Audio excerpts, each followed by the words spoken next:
ready for some football. I don't know about you. Who else could it be but your man Lou? Yeah. Who else could it be but me, your man, Louie T? Welcome to Wildcard Weekend Overtime. Cowboys, Bucks to wrap up what was a magnificent super wildcard weekend. It ended in a dud, but honestly, it was like a perfectly delicious, delectable setup wildcard weekend sandwich. And it was two pieces of end bread, you know, the kind that you really don't want to eat. Some of you we call it end bread. Some people call it the butt of the bread, whatever the case may be. It's the least desirable pieces of the bread, you know, the loaf of bread, right? The 49ers game was a stinker, sort of. It was a good first half, but the Seahawks didn't score a single point in the second half until like the game was over and it was 41-17. And this was an absolute laugher. But all the games in between, the three games in between, were fantastic. So I told you it would be either a really good weekend of football or a really bad weekend. I didn't think it would be in between. We got a really good weekend of football. It's funny because I thought this would be one of the better games of the entire weekend, and it just wasn't. Am I surprised? No, not really. I've talked about this all season long.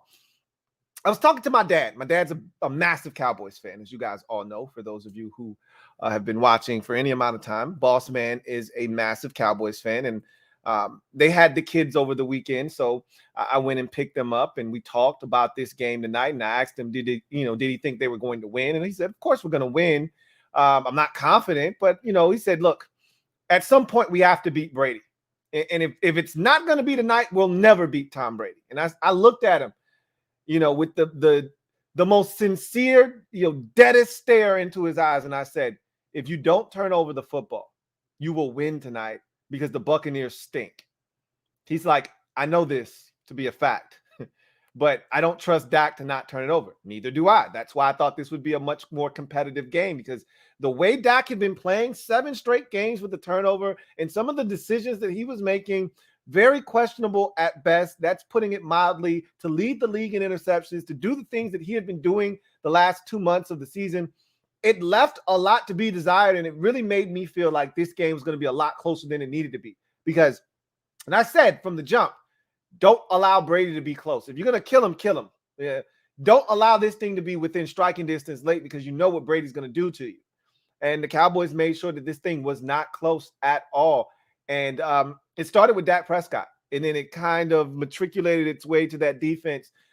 Honestly, the defense started out well because Dallas's offense struggled on the first 2 possessions, and the Bucs actually had tremendous field position to start this game out. I think both of their possessions started, outside of their own 30-yard line. So you're talking 35, I think one of them started right around the 40, and they went 3 and out both times.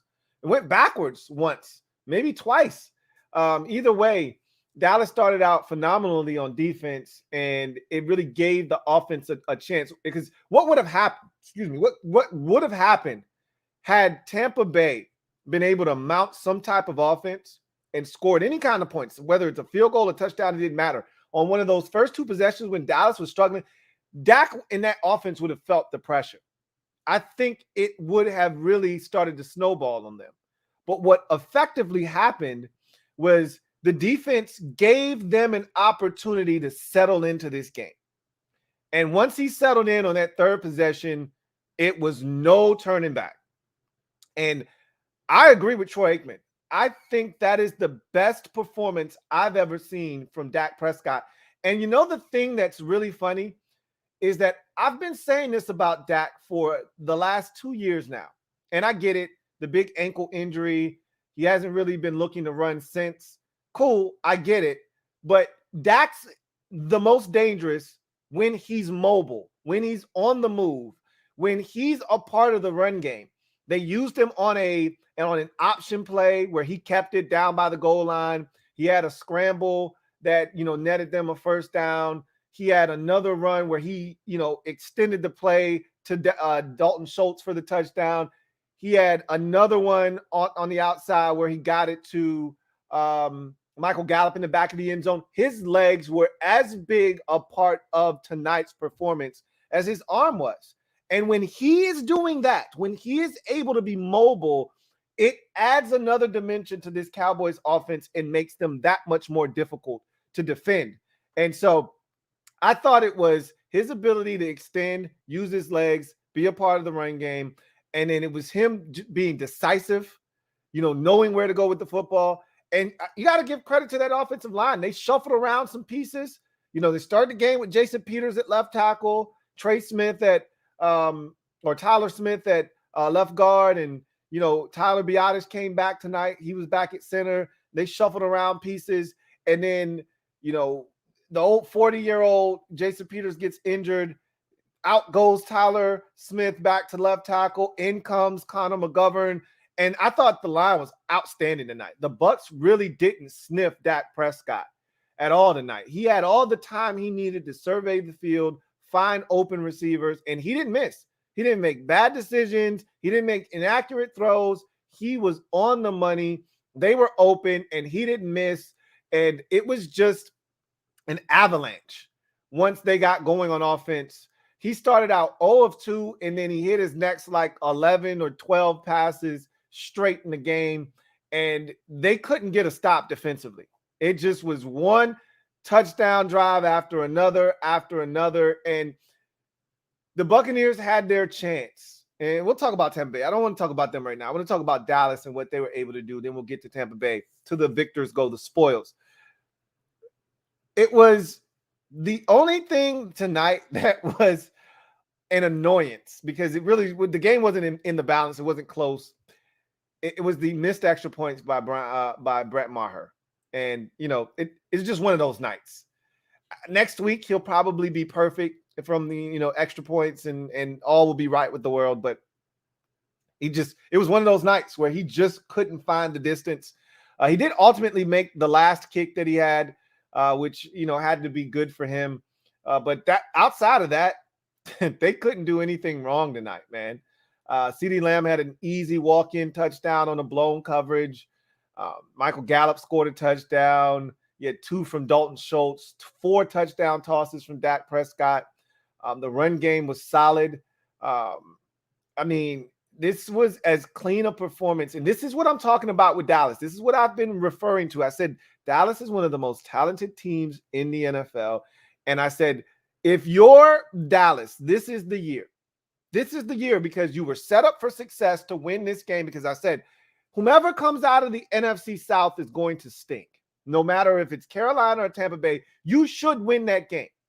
And Tampa's been horrible all year long. And I laughed at the people that kept, like Lloyd Brunson, who kept talking about, it's Brady, it's Brady. You haven't been watching Bucs football all season. I've given the analogy already about Tampa Bay and waiting for your dad to come pick you up from your mom's house and sitting by the window, waiting until you realize he's not coming. That's the Buccaneers offense this entire season.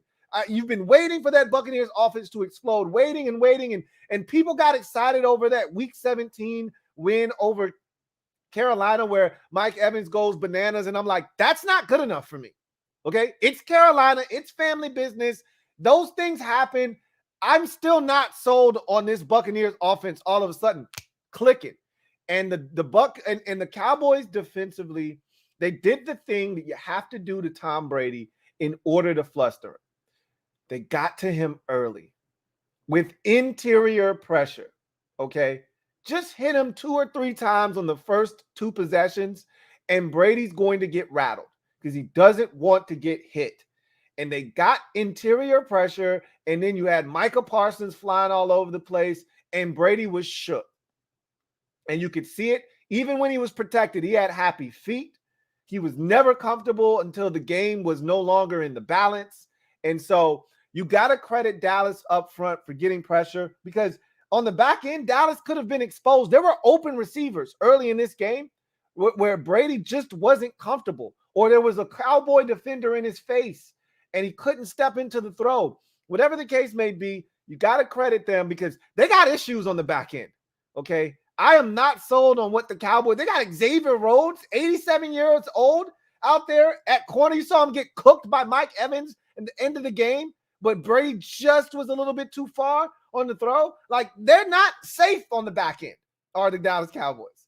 However, when you're able to get the pressure that they were able to get, and Jaron Kearse was phenomenal, Akwamu was phenomenal, Leighton Vander Esch, phenomenal in coverage, you're allowed to get away with some of the things they got away with tonight because they had defenders step up and they had guys getting to Brady and making him uncomfortable.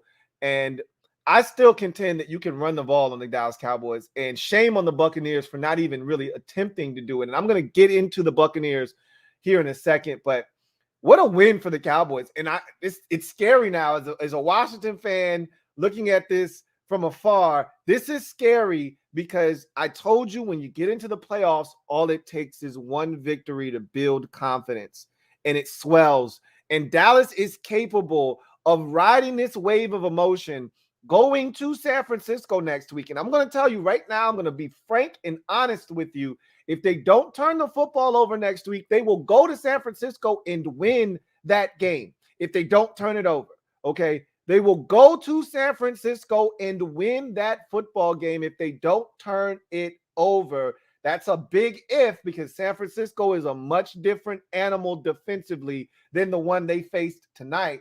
They're going to get pressure on Dak. They're going to make him uncomfortable, and Dak is going to feel the pressure, and he may make a mistake or two. So I think they are going to turn it over, and their run defense is going to be tested next week. But I do think they're going to have a realistic shot of going on the road and beating San Francisco next week, especially if they come out with the effort that they displayed tonight. They can beat anybody in the league playing the kind of football they played tonight. So this was impressive. This is a big win. It's a monkey off the back of Mike McCarthy. It's a monkey off the back of Dak Prescott. You get tired of hearing we haven't won a road game in the playoffs since ...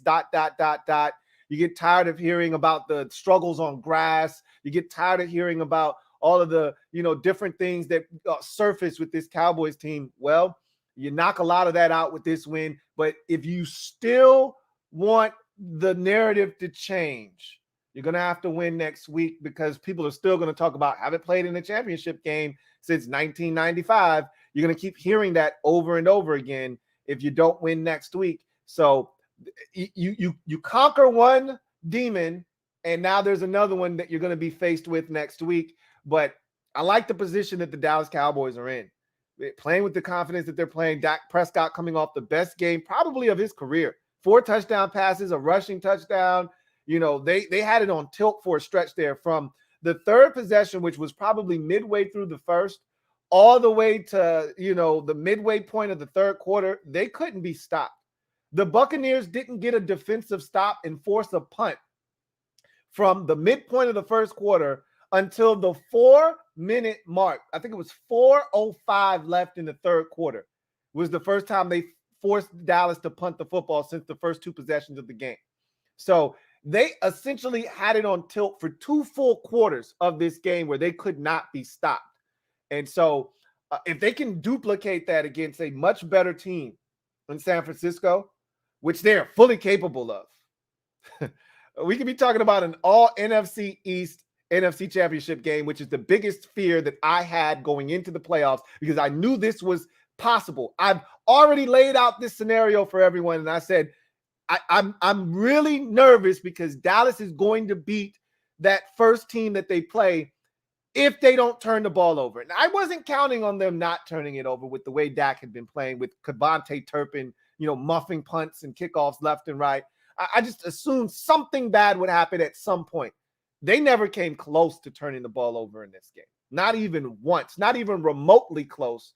And some of that is a byproduct of a bad Tampa Bay Buccaneers defense tonight. And they really haven't been all that great down the stretch of this season, to be honest with you. They've been a shaky defense at best.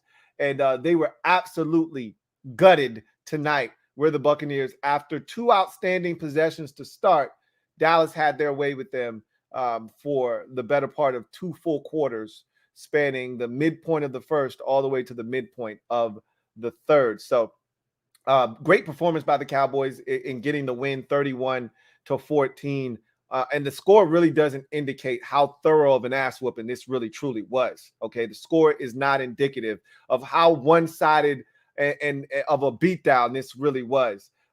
If you're the Buccaneers, obviously, a lot of the attention is going to be on Tom Brady. Is he done? This is the last time. Just like I felt about Aaron Rodgers, this is not the last time we've seen Tom Brady. He'll be back. He's not leaving on this note. I don't know if he'll be back in Tampa Bay. I don't think he enjoyed this season necessarily in Tampa Bay.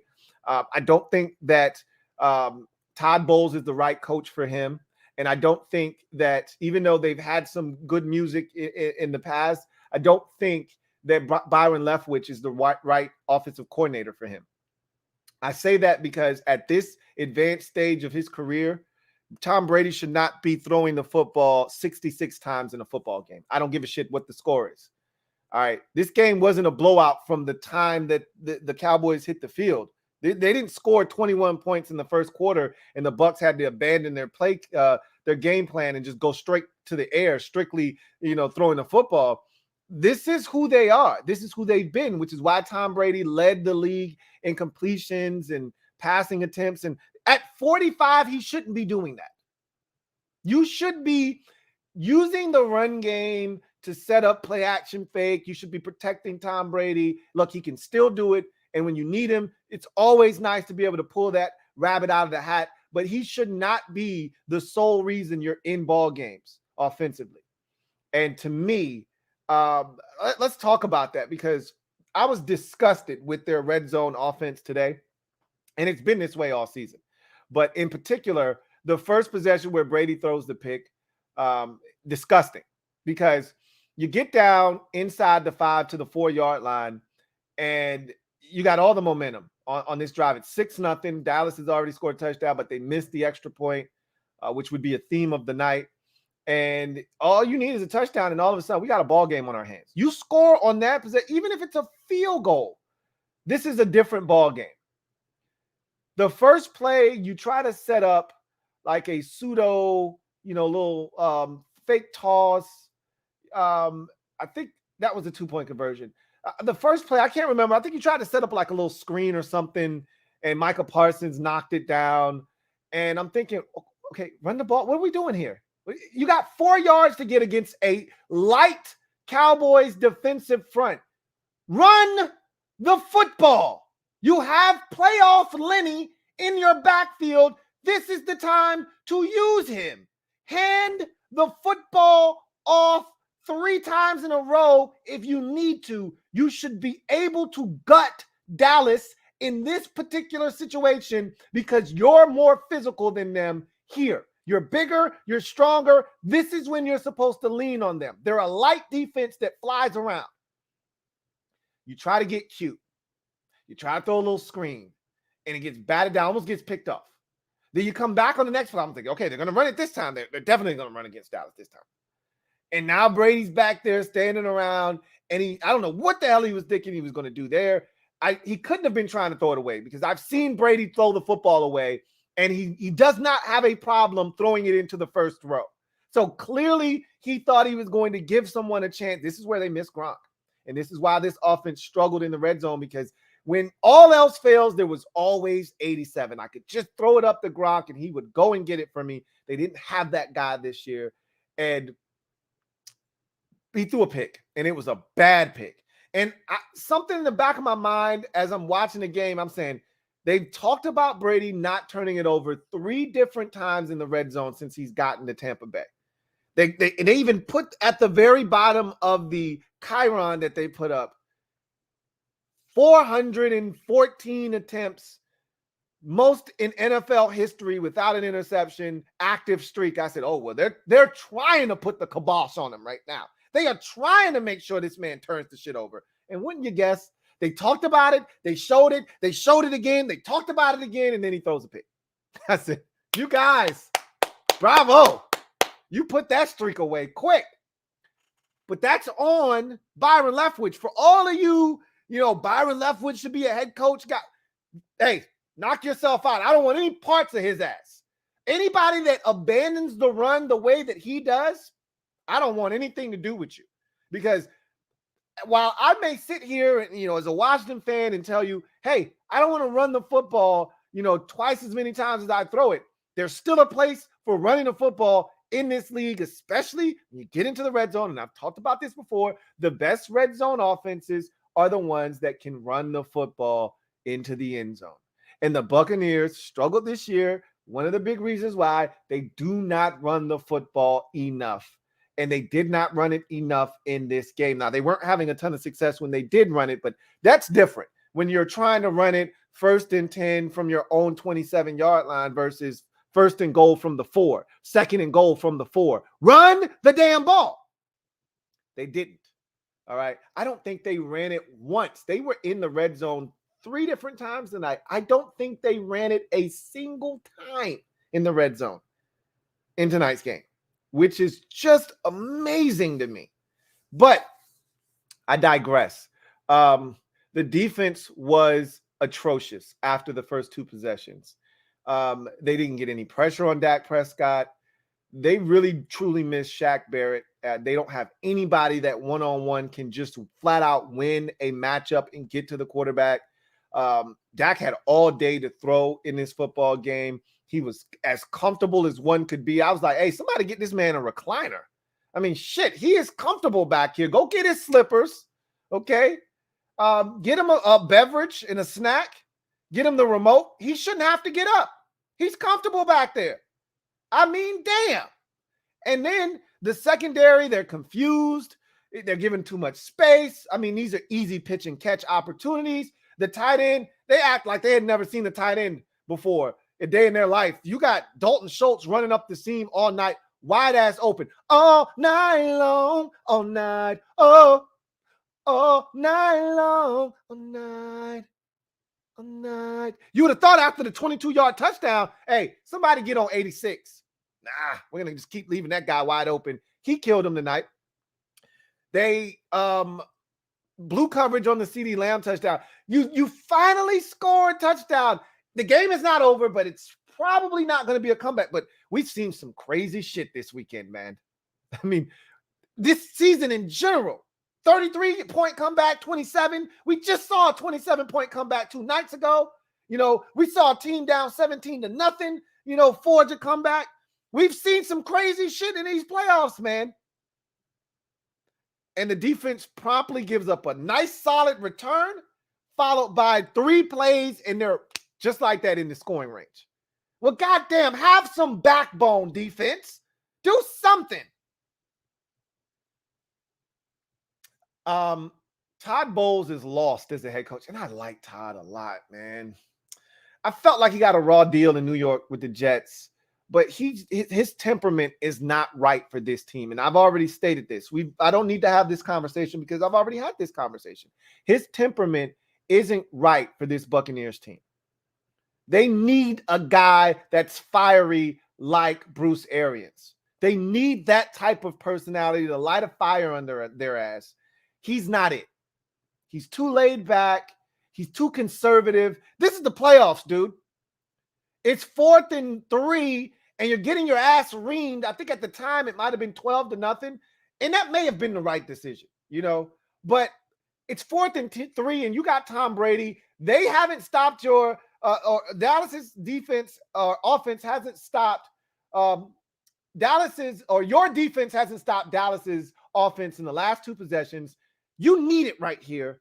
And he didn't even blink, punt the football. I mean, that's his MO. Like, I wasn't tripping because I remember watching a game earlier this season where they actually came back and won against New Orleans, where he made a similar decision that was unpopular, but it ultimately turned out to be the right decision. But only because the Saints running back, Mark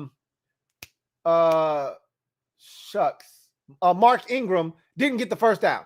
And then instead of running for the first down on 3rd and 1, they threw it and it was incomplete and they got the ball back. They shouldn't have gotten the ball back and they should have lost that game. He's too conservative. He's passive aggressive. There's just too much fundamentally wrong with him. This is a team that needs fire lit to their asses, okay? They're a young bunch that's wild and crazy, and they need someone to light that fire under their ass. And he's not it. The offensive side of the football, Chris Godwin's a warrior, man. I was watching Above the Rim the other night. What a classic, man. Damn, I was watching that shit like I hadn't seen it before. Love Above the Rim, man. I forgot the name of Tupac's his right-hand man. But y'all know him as Avon Barksdale from The Wire. I never can remember his name, man. Can't even remember his name in the damn movie.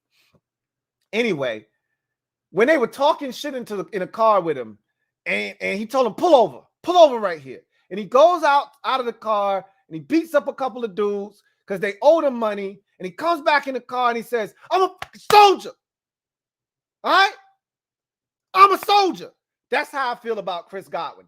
That man was hurt from the first quarter. He caught a pass. He got hit. He was grimacing. I'm like, yo, somebody come get Chris. Chris gutted it out, was the best player on the field for the Buccaneers on offense the entire night. Every time he got hit, every time he caught the ball, he was grimacing. He tried to tap out of the game at one point. They were going no huddle. They told him, stay out on the field. He's a soldier. I don't know about the rest of those dudes on the team. Give me 11 Chris Godwins, though. Sign me up for that. He was the only guy that I thought came to play tonight. The rest of those dudes, don't ask me what the hell they were up to. The offensive line wasn't good enough. The run game wasn't good enough. The running backs really never got a chance to even be involved in this game, to be honest, which I thought was a travesty because that's been a huge part of their offense is throwing the football to the backside of the backfield. If nothing else, you're not going to hand it to them, at least throw it to them. They didn't really do that tonight either. I thought this was a poor game plan by Byron Leftwich. And any game plan that involves your quarterback, and I understand that the score eventually dictated that Tom Brady had to essentially throw it on every snap. I do understand that. But he was already trending towards 66 pass attempts before we got to the point where the game was getting out of hand. So it was a poor game plan from Leftwich. It was a poor execution of whatever game plan they were trying to run by their offense. And the defense, after the first two possessions, I don't know what the hell happened, but they got progressively worse as the game wore on. No pressure on the quarterback. The back end was getting shredded. They stayed in zone coverage. At some point, I was expecting, Todd Bowles to just say, F it.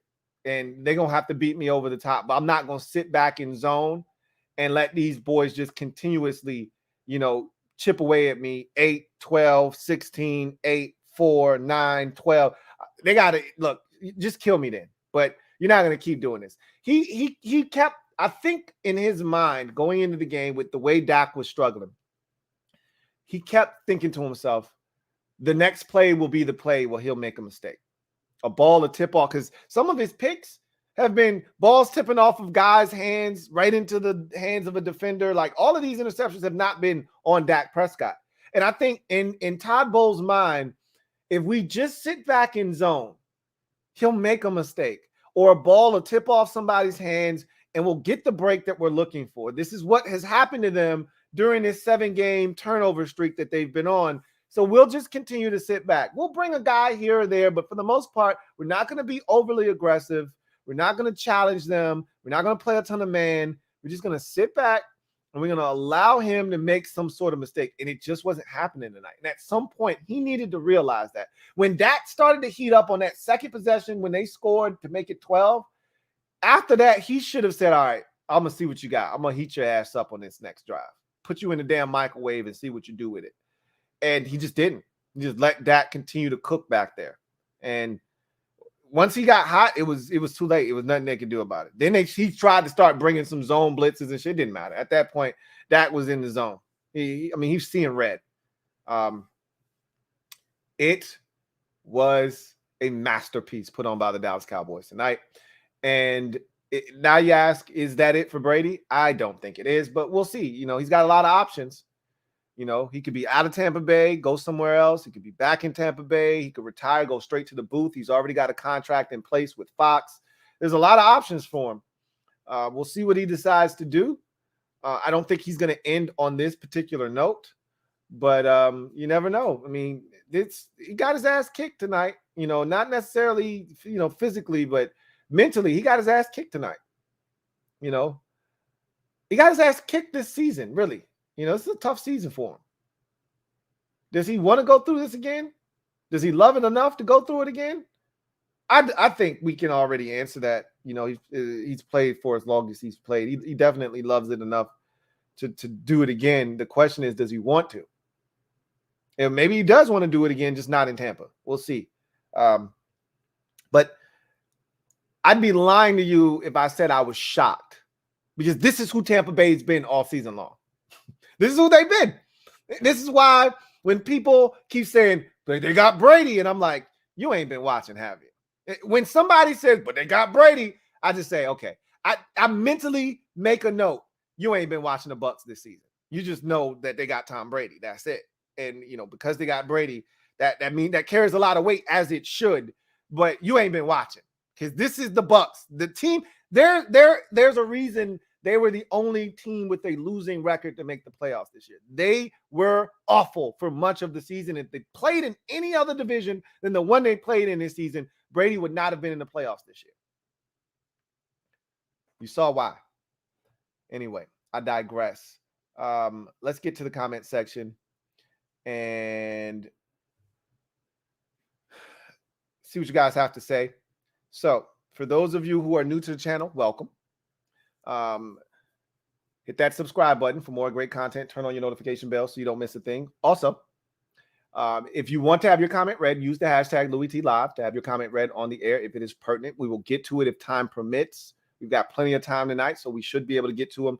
But super chats come first. If you want to ensure that your comment is read on the air, super chats are the way to go about that. And so those come first, and we will get to all of those. And then we'll get to any hashtags that we have time to get to afterwards. Alex, thank you for the super chat. Greatly appreciate you. Thank you for being a member of the MOBB, who writes, 3 NFC East teams in the divisional. Talk to us nice. This was a realistic possibility. With the way that the draw happened, I fully expected the Giants to give the Vikings everything they could ask for, and they did. I'm not shocked there.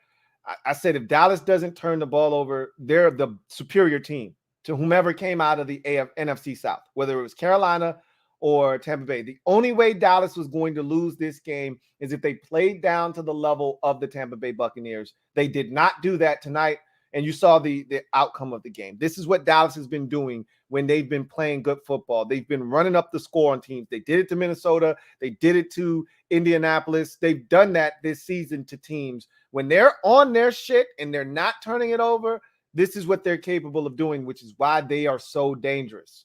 All right. And then the Eagles are on their bye. I think they're in trouble.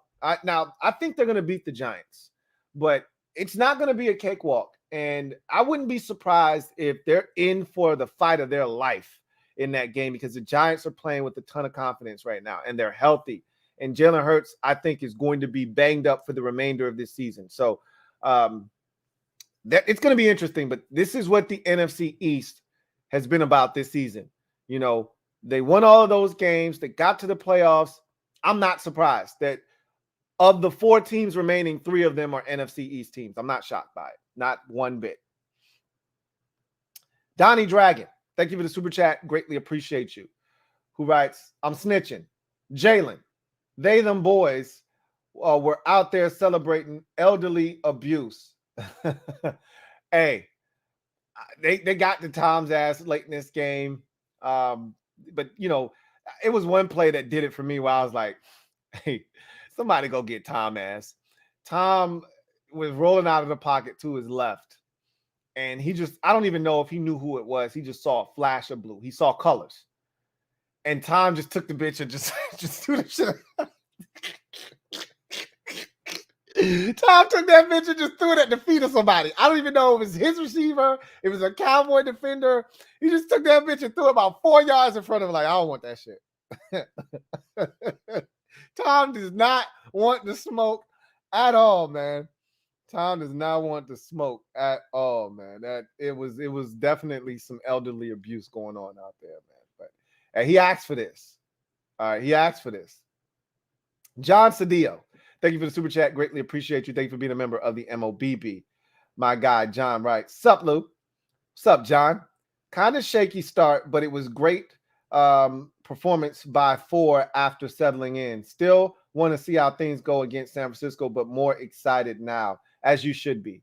That's the kind of performance that this team is capable of when they do the things that we know they are capable of doing. When they protect the football, when they run the ball enough, I thought they could have run it a little bit more, but when they run it enough and Dak is in the zone and he's spreading the football around, I mean, everybody got a taste of it tonight. Everybody got their hands on the football, from the running backs to the receivers, to the tight end position. They had a nice little bootleg to Peyton Hendershot that ended up going for a big gain down inside the Bucs 10-yard line.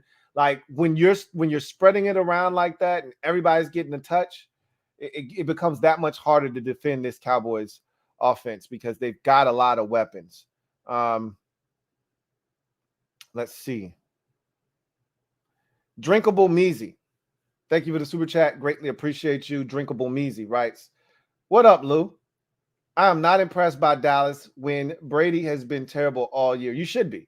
Like, just because the Bucs have been garbage this season doesn't mean that Dallas had to go out and destroy them. They could have made this an interesting game. Dallas has played down to the level of their competition for the better part of the end of the season, right? They played down to the level of Tennessee for 3 quarters. They played down to the level of the Houston Texans for an entire game. They played down to the level of the Commanders in Week 18. This is what they've been guilty of all season long, is playing down to the level of their competition. And so they could have easily stooped to the Buccaneers level and made this a close competitive ball game, but they didn't. They took care of business. They took those boys out back, beat the brakes off of them, and made sure that they knew this wasn't going to be their night. And so that is impressive. I mean, you can hate if you want, I know it's tough if you're a Commanders fan or a fan of any team in this division. You don't want to see Dallas succeed, because if you think Eagles fans are obnoxious when they're winning, wait till you get a load of Cowboys fan when they start winning some games in the playoffs, okay? You want to see this thing go to 100 times worse than Eagles fan, and they're just as bad as it could get. Let Cowboys fans start winning some shit. Then it gets out of control. So I get it. I get what the hate is for and where it's coming from. But you got to acknowledge that this was a damn good performance. I mean, you got to give credit where credit is due. Rarely Even, my guy Reed, thank you for the super chat. Greatly appreciate you. Who writes, if that was Brady's last game with us, it's been a hell of a ride. Nothing but love and respect for the guy. He saved us. We didn't belong here. You didn't. You truly didn't. Somebody had to represent the NFC South this year, and you were the best of the worst. I've been there before, okay? As a member of a club that you really don't want to be a part of, which is the losing record division winner, to host a playoff game. You know all too well, you came into Washington in 2020 when we won the division at 7-9 and disposed of us in Wildcard Weekend en route to winning the Super Bowl, which I hope does not happen and is not an omen for the Dallas Cowboys. But I know all too well that we didn't belong in the playoffs that year, but it was fun. You didn't belong in the playoffs this year, but you're not going to turn down an opportunity to play bonus football. But this is who you've been all season long, and you stayed consistent and true to who you've been.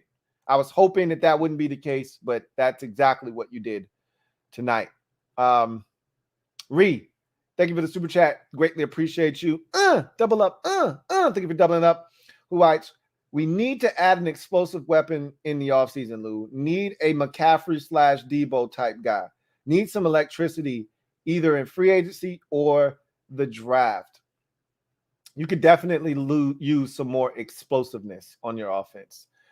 Everybody, like, you've got some guys that can run, but no one's really twitchy on your offense. Everyone's kind of got straight line speed. No one's got the ability to make somebody miss out in space or, an elite trait.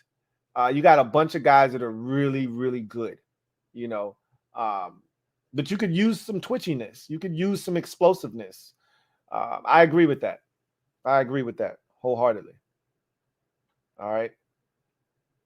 Ree, thank you for the super chat. Greatly appreciate you. Ree writes, we need a new OC. I agree. We need to fire Leftwich. All we call is screens and up the middle handoff. Someone must be accountable for this. I have not been impressed with Byron Leftwich. And I remember so many people drooling over Leftwich. You know, when you won the Super Bowl, I don't think his stock was ever as high as it was then. I wasn't overly impressed with him then as a play caller. I haven't been impressed with him since. And I've been really disappointed with him as a play caller this year in particular. This was the time to use Leonard Fournette. This was the time to use Rachaad White. This was the opportunity, because especially when you started to see how this game was going, you needed to come in with a game plan that was going to allow you to take some of that pressure off of Brady. We know what the Cowboys are. We know what their front is. We know how they can get after the quarterback. You needed to neutralize that rush by running the football at the Cowboys, okay? They're not a defense that you want to run away from. Tosses, sweeps, things to the outside. They're too fast for that. What you want to do is you want to run at Dallas. You want to be physical with them at the point of attack. And that was never in the game plan for the Tampa Bay Buccaneers. On the very first run, nobody blocks Micah Parsons. How is that even possible? Your first run of the game and nobody touches the most dominant defensive player that they have?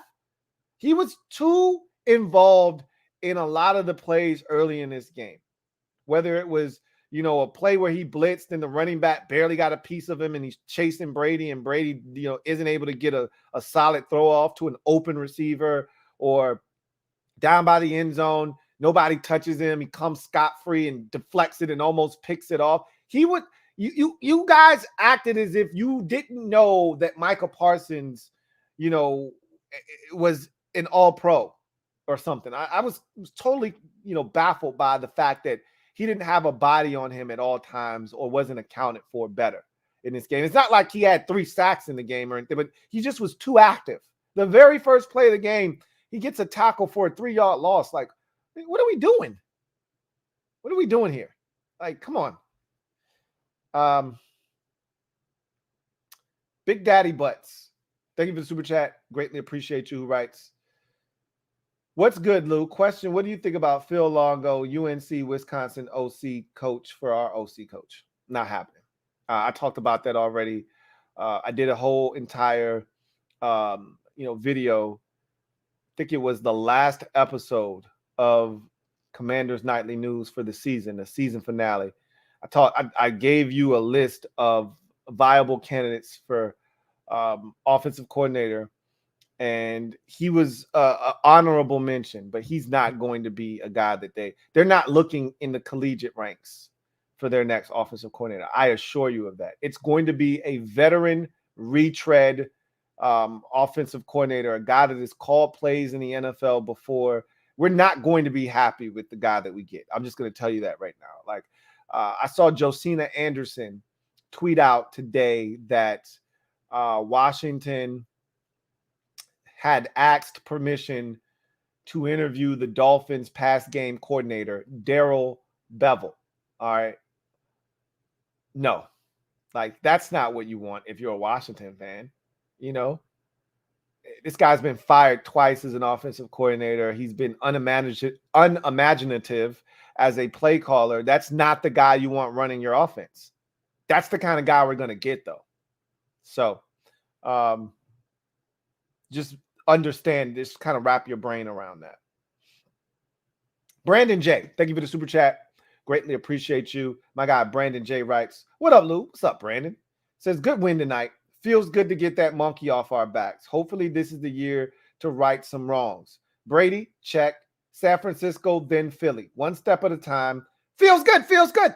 Indeed, it must feel good. I can't relate, but I'd imagine that this feels really good. And in the fashion that you did it. Not by squeaking by with a late field goal or, playing tit for tat with the Bucs, by absolutely dominating them. That had to feel excellent for this game to really never be in the balance in the second half. If The worst that you have to complain about after a playoff game is your place kicker missing 4 extra points in a game that you win 31-14. I'd say you had a pretty good night. So, yeah, I'd imagine that it feels pretty damn good to be a Cowboys fan tonight. And as you mentioned, this could be a revenge tour, one game at a time. Next up, San Francisco 49ers. They put you out of the playoffs last year. No time like the present if you're going to try to exact a measure of revenge. Not going to be easy, but it's very doable. Very, very doable. Burger the Butcher. Thank you for the super chat. Greatly appreciate you. Burger the Butcher writes, Brady looked like Jordan with the Wizards. LOL. I wouldn't go that far. And I'll just tell you, Jordan with the Wizards wasn't that bad. He was still giving dudes work. Brady can still play. That's not in question. The question is, does he still want to play? 1, and 2, does he still want to play with Tampa Bay? But he can still play in this league at a very high level. You got to protect him, though, man. And you can protect him one of 2 ways. You can do it with the run game, or you can do it with an ironclad offensive line, or you can do both. But you can't have him running for his life. That man is 45 years old, okay? When he was 25, he wasn't running anywhere. When he was 35, he was immobile. So what do you think he's going to be at 45? So they failed him on all levels with inadequate offensive line play and the inability to run the football consistently. They set him up for failure this season and in this game in particular. Ree, thank you for the super chat. Greatly appreciate you.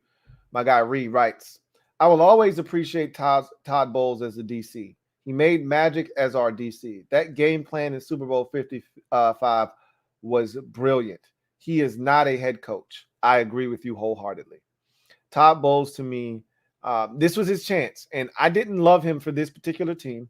I think he'd be more suited to coach a team like New Orleans or the Jets, a team with a really good defense, not an answer at quarterback, but you find a way. Like when you're a conservative coach by nature, you need a really good defense. You need a defense that is going to slow the opposition down and give you a chance to win despite the offense.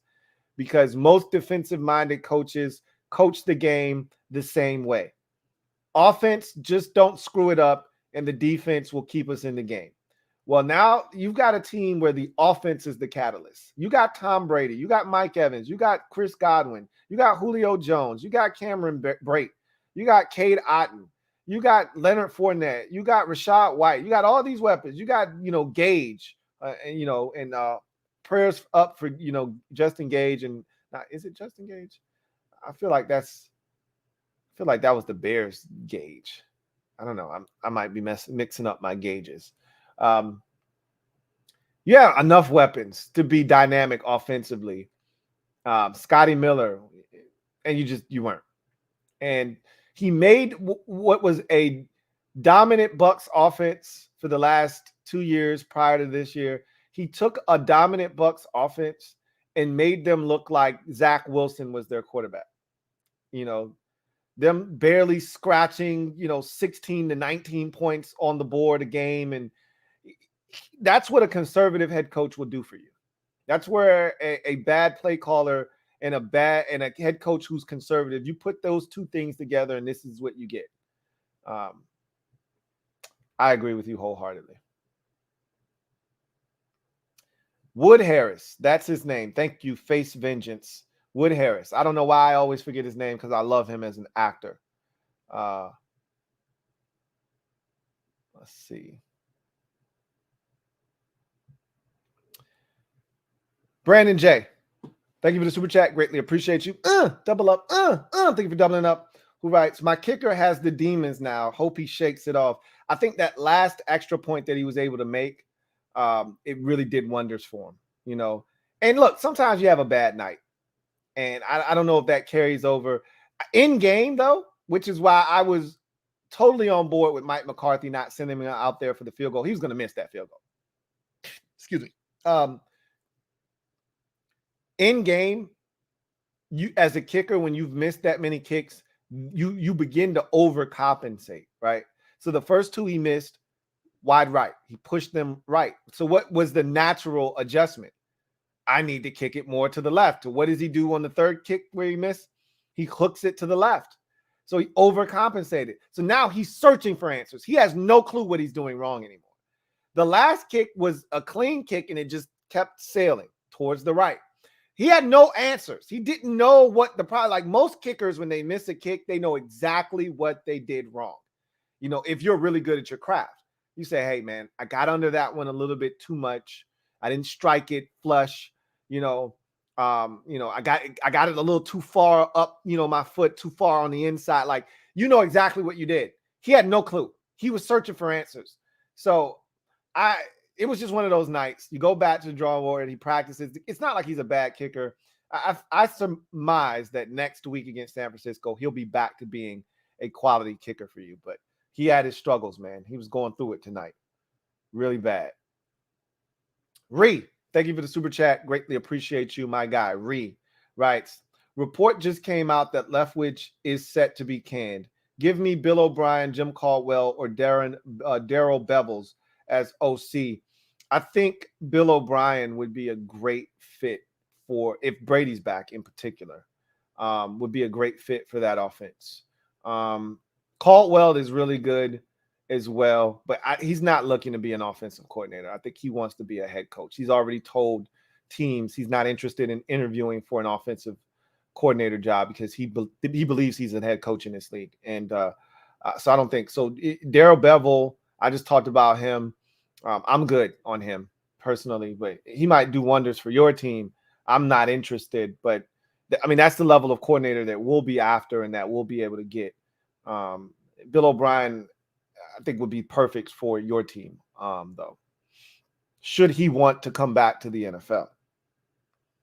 Donnie Dragon, thank you for the super chat. Greatly appreciate you. Double up. Thank you for doubling up, Donnie Dragon, who writes, Louie T, this should have been last week's game, but it wasn't. Unfortunately, it was not. Ree, thank you for the super chat. Greatly appreciate you. My guy Ree writes, Mike McCarthy looks like the stay put Marshmallow Man from the Ghostbusters. I don't know who that is, so I can't even comment on that. He looks more like the like if we took the mask off of the Hamburglar, I think he'd look like Mike McCarthy. But hey, I'm not a Mike McCarthy fan. You guys know this. But I'm actually happy for him because there was so much. I thought he actually did a hell of a job. He got a raw deal this year. He got dealt a really bad hand, and somehow he told his partner, I got one book. That's it. And somehow he was able to get 3 books out of a hand that he had no business getting anything more than 1 book. He had an ace, and that was it, ace of diamonds. And he's like, look, I got 1 book, man. I can't help you. And somehow he was able to cut, when he didn't think he would be able to cut, or late in the game when all the diamonds had been played because he had a whole bunch of diamonds and all the spades had run out. He was able to steal a couple of books late. It happens sometimes, right? I thought he did a hell of a job this year. So there was still a lot of pressure on him that if he didn't win, he was going to get fired. So I'm happy for him that he got this win. I don't know if, just winning a playoff game is good enough, but it'll go a long way. I didn't think he was going to get fired, even if they had lost this game, unless they got blown out. Like they got embarrassed, then he might have been on the chopping block. But I didn't think he was going to be fired, even if they lost a close game. Now that they won and won in the fashion that they did, I think he's safe. So good for him. AVL1, thank you for the super chat. Greatly appreciate you. Who writes, TH4 with 400 yards tonight, pay for an O-line and watch. I said that Dak Prescott was playing like Taylor Heineke, and Dak Prescott was phenomenal tonight.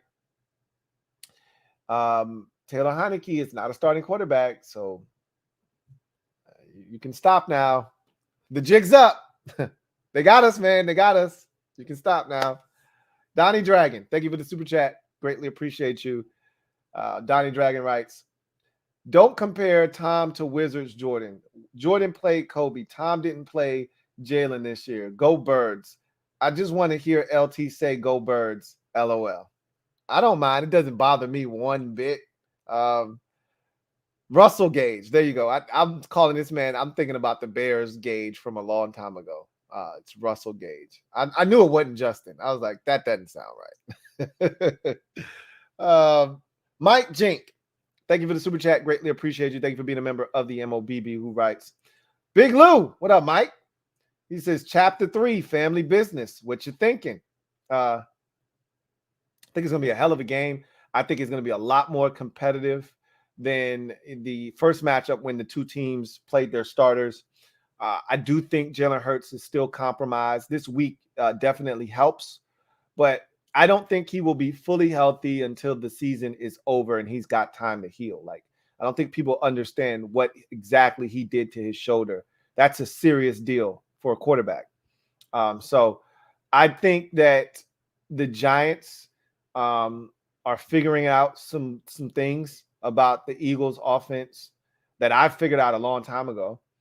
And I think they're starting to figure it out too. And I think this is going to be a much closer competitive game. And I think the confidence that they gained in week 18 with their JV squad pushing the Eagles essentially to the limit, I think that's going to carry over into this game and the Eagles will have a fight on their hands. I still think they're going to be victorious because I think they're the better team. But the better team doesn't always win in January. That's not an assured, guaranteed thing. So honestly, it could go either way. But I truly believe the Eagles will be in the NFC Championship game, and I wouldn't be shocked if they're playing Dallas. I would not be shocked if they're playing Dallas. We'll see. Always hard to beat a team a third time. Reed, thank you for the super chat. Greatly appreciate you. Who writes, Lou, you've never seen Ghostbusters? I have. I haven't seen, you know how old that movie is? That's not a movie that I go back and watch. Now, I haven't seen any of the new Ghostbusters, if that's what you're referring to. No, I haven't seen any of those. But I've seen the old Ghostbusters with like Dan Aykroyd but that I haven't seen those movies in over 30 years, man. Like those Ghostbuster movies are old as dirt. And Ghostbusters isn't a movie I go back in the archives. Like I just went back and watched Above the Rim the other night. I'm not going back and watching Ghostbusters. Like that's not something I'm rewatching. So I wouldn't be able to rattle off characters from Ghostbusters or tell you what happened in the movie. I can't remember that far back. Drinkable Measy. Thank you for the super chat. Greatly appreciate you. Double up. Thank you for doubling up. Drinkable Measy writes, yes, Lou, as a Commanders fan, I don't want my Dallas friends to brag all week. I'm telling you, it could get really ugly, man. If Cowboys fan has some success, you think Eagles fan is bad, and they're pretty damn bad. Like I said, Eagles fan with success, almost intolerable. Wait till you see Cowboys fan with success. Even without it, they're already a fan base that is almost to the point where you have to muzzle them. Now they want a playoff game? If they win next week, oh my God. Oh my God.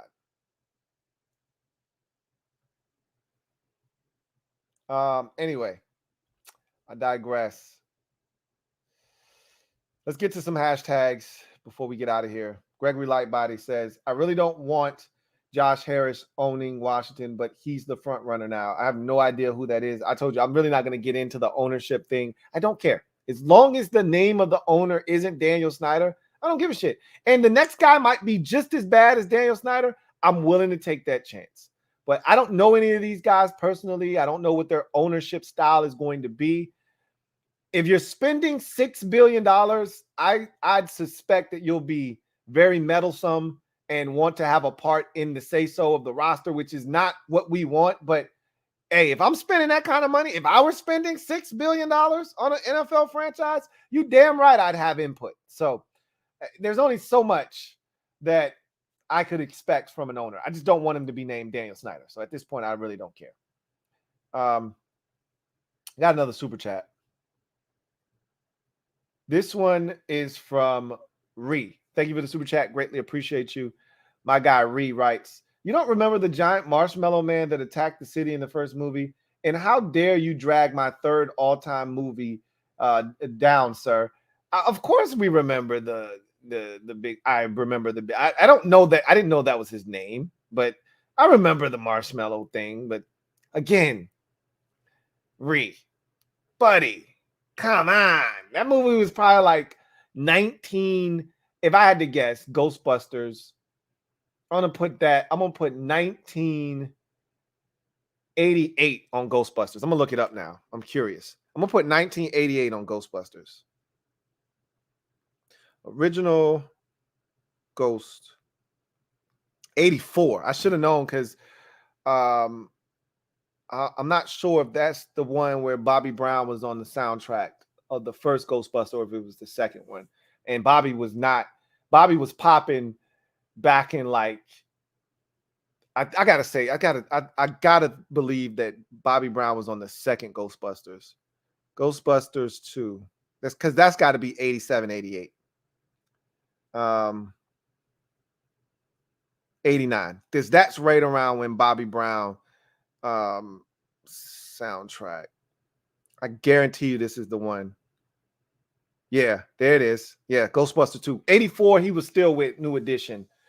89 is right in that window where Bobby Brown was killing the game. Yeah, man.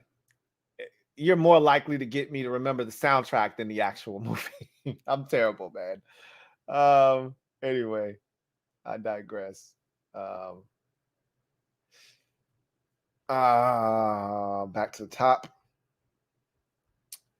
And Gregory Lightbody, who also writes, thoughts on Darrell Bevel for Washington OC. I've already given you my thoughts there. He's exactly the type of candidate that we will end up landing in Washington. He was in Seattle with Russell Wilson. He was in, I believe, Jacksonville at one point.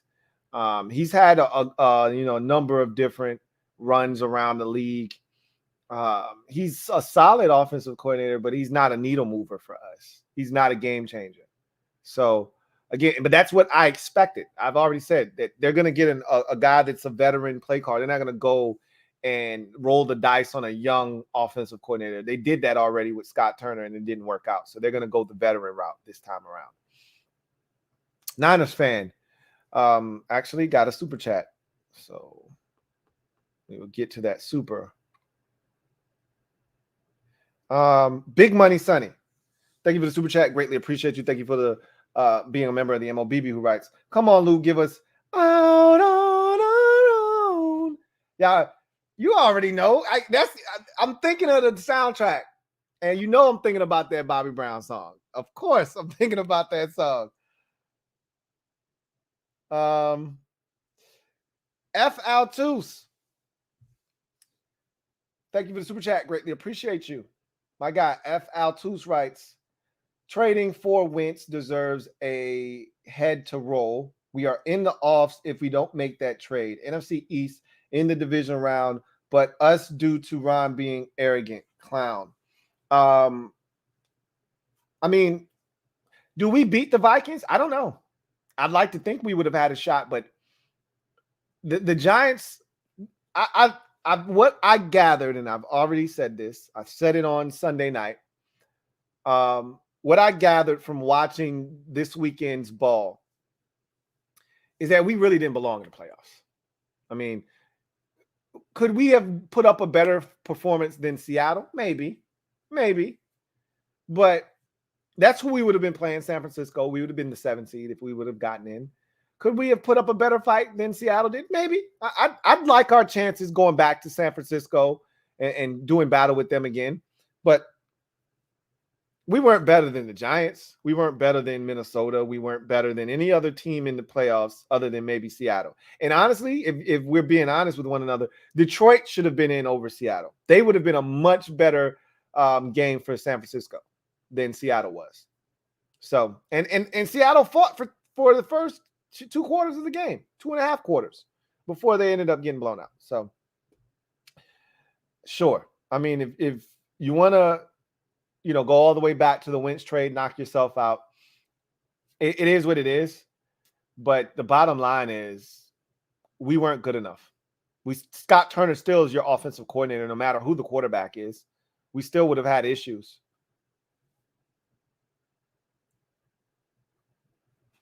Ree, thank you for the super chat. Greatly appreciate you, my guy. Ree writes, so it being old means it isn't any good. That's not what I said. I'm just telling you it's an old movie that I'm not all that fond of, so I'm not going back and watching it. It's my 3rd all-time favorite movie. Who are you going to call? Ghostbusters. Look, it's to each its own, okay? Some people may love it. Others are like, hey, it's okay. It's cool. I'm in that boat. And then some people are like, man, I can't stand Ghostbusters. It's an older movie that I have no desire to go back and watch. And I know you like a lot of older movies. You're a big Die Hard guy, right? We've had Die Hard conversations. I mean, you may have gotten to the Die Hard game late, but then you ran through the entire catalog of Die Hard movies, and those are good movies, right? I'm not a big Ghostbusters guy. What do you want? What do you want from me? Okay, what do you want from me?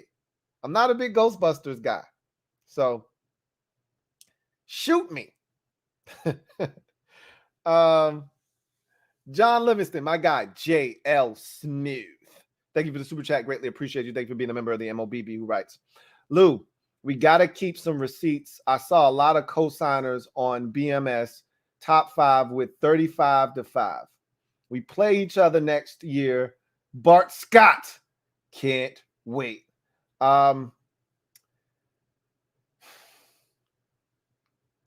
We play the AFC East next year. So you're going to get a shot at every team in the division. And so I'm pretty sure, being that you've been in a lot of our chats, you've been disrespected by every single fan base of this division, probably sans for the Giants. Giants fans are pretty mild. If they beat Philadelphia, they'll be on 10 as well. We saw what Bad Dog was on the last Super Friends stream. So, but you probably were disrespected by just about every single fan base, including Washington fans, in these streams. So you'll have some ass whoopings to hand out next year for sure. So if I were you, I'd keep those receipts handy. Definitely keep those receipts handy.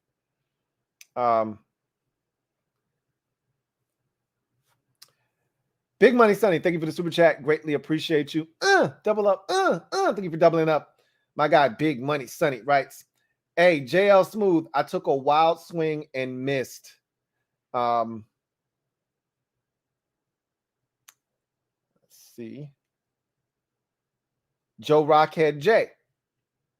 Thank you for the super chat. Greatly appreciate you. Thank you for being a member of the MOBB who writes, well, I guess we're gonna have to take control on our own. Yeah, that was a jam. That was a banger. That was a banger. That's when Bobby was at his peak. I was just about to let a cat out of the bag, but you're gonna have to hold on. Some of y'all are gonna rock with me on this. Y'all stay tuned. Y'all rock with me. I'm going to have an announcement for y'all. Probably give it about 3 weeks or so. I'll probably have an announcement for y'all. Maybe a month from now. Just stay tuned with that. But yeah, Joe Rockhead J. We here, man. We here. We here. All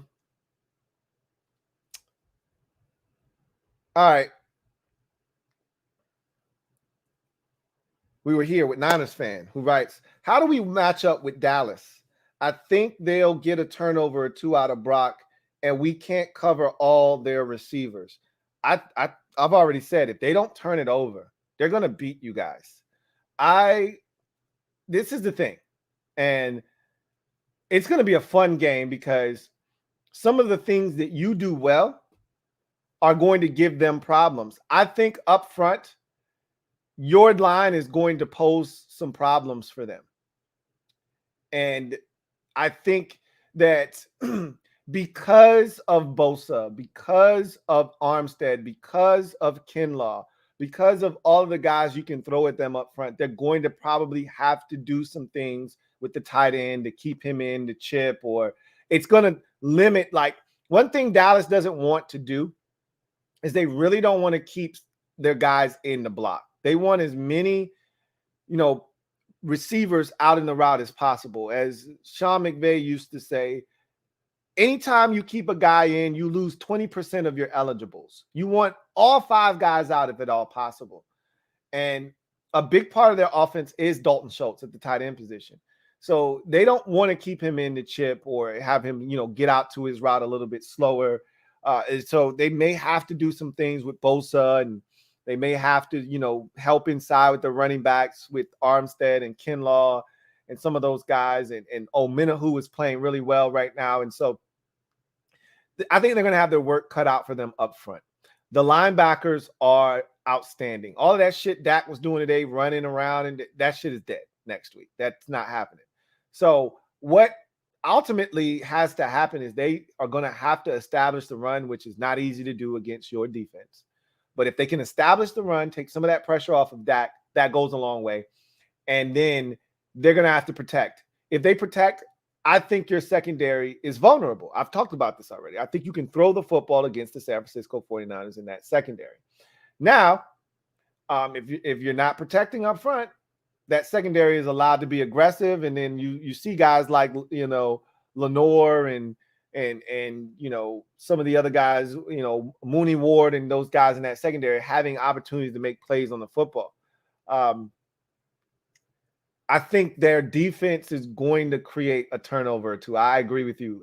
I've been waiting for, Brock Purdy to have that game. This is an opportunity for him to have that game where you get some guys up front moving around. Here's the thing.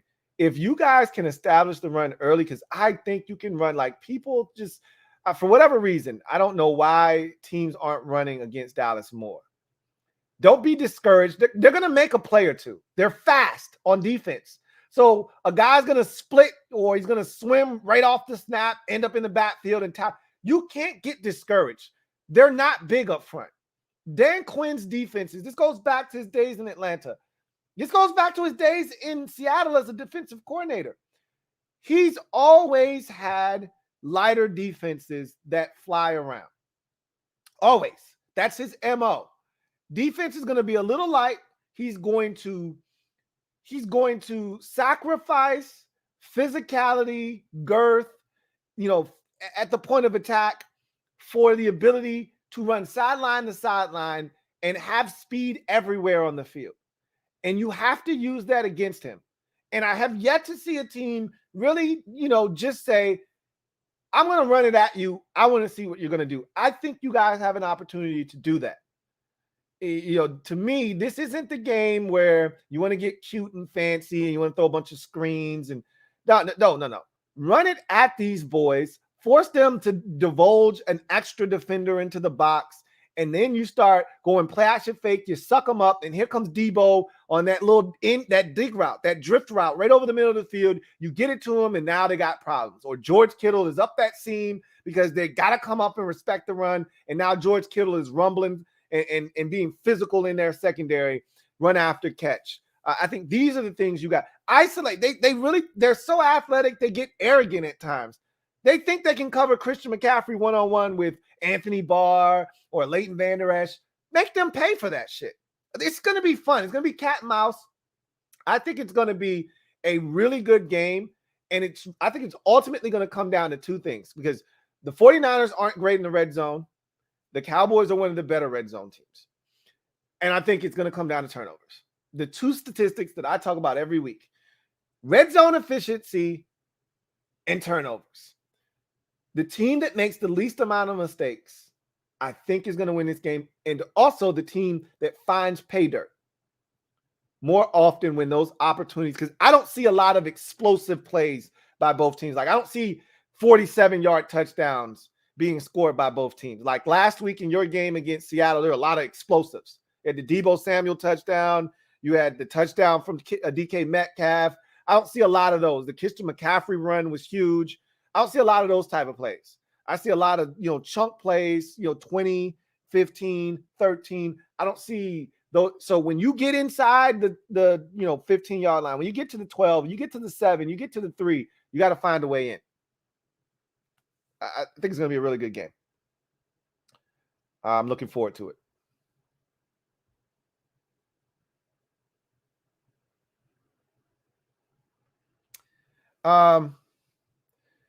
Ree, thank you for the super chat. Greatly appreciate you. My guy Ree writes, my all-time top 5 films are Raiders of the Lost Ark, Die Hard, Ghostbusters, Plane, Trains, and Automobiles, and Ferris Bueller's A Day Off. My folks were raised in the 80s. I love. Okay, I was about to say, damn, Ree. I mean, you know what's funny? There's this movie with Marlon Wayans, and I think it's called like Six Tuplets or something like that, where he plays like 6 different people in the movie. And I think his mom in that movie had like 6 kids at once, and she only kept one of them. And the one she kept, he didn't watch anything but like 80s television. That's all he watched. So he didn't know anything else.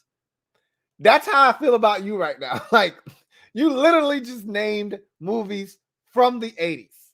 I'm like, Ree, you do know that there were movies in the 90s and the 2000s and the 20-teens. And you do know there's other television. Like, I'm surprised you didn't say, man, I really loved Alf.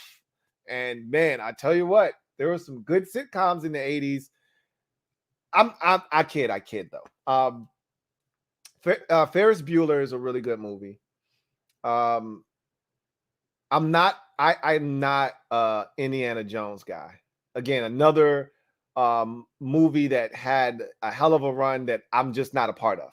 I could care less. As a matter of fact, I've never seen any of the sequels. I saw the first one and I was like, this ain't for me. And I haven't gone back to any of the Indiana Jones. So they did a reprise of that. Didn't move me at all. Okay. But for the Indiana Jones fans and Harrison Ford fans, oh, they were all over that shit. Shoo, right over my head. So Planes, Trains, Automobiles, that's a good John Candy movie. I'm good. I'll pass. But it's a good movie. And Die Hard, in that entire series, awesome stuff. But anyway, I digress.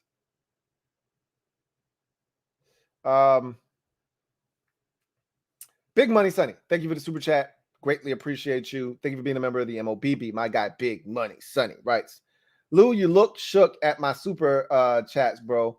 It's me. I had to. You were right. I had to look at it again. I'm like, the hell is Big Money Sonny talking about here? I had to make sure. So you caught the double take.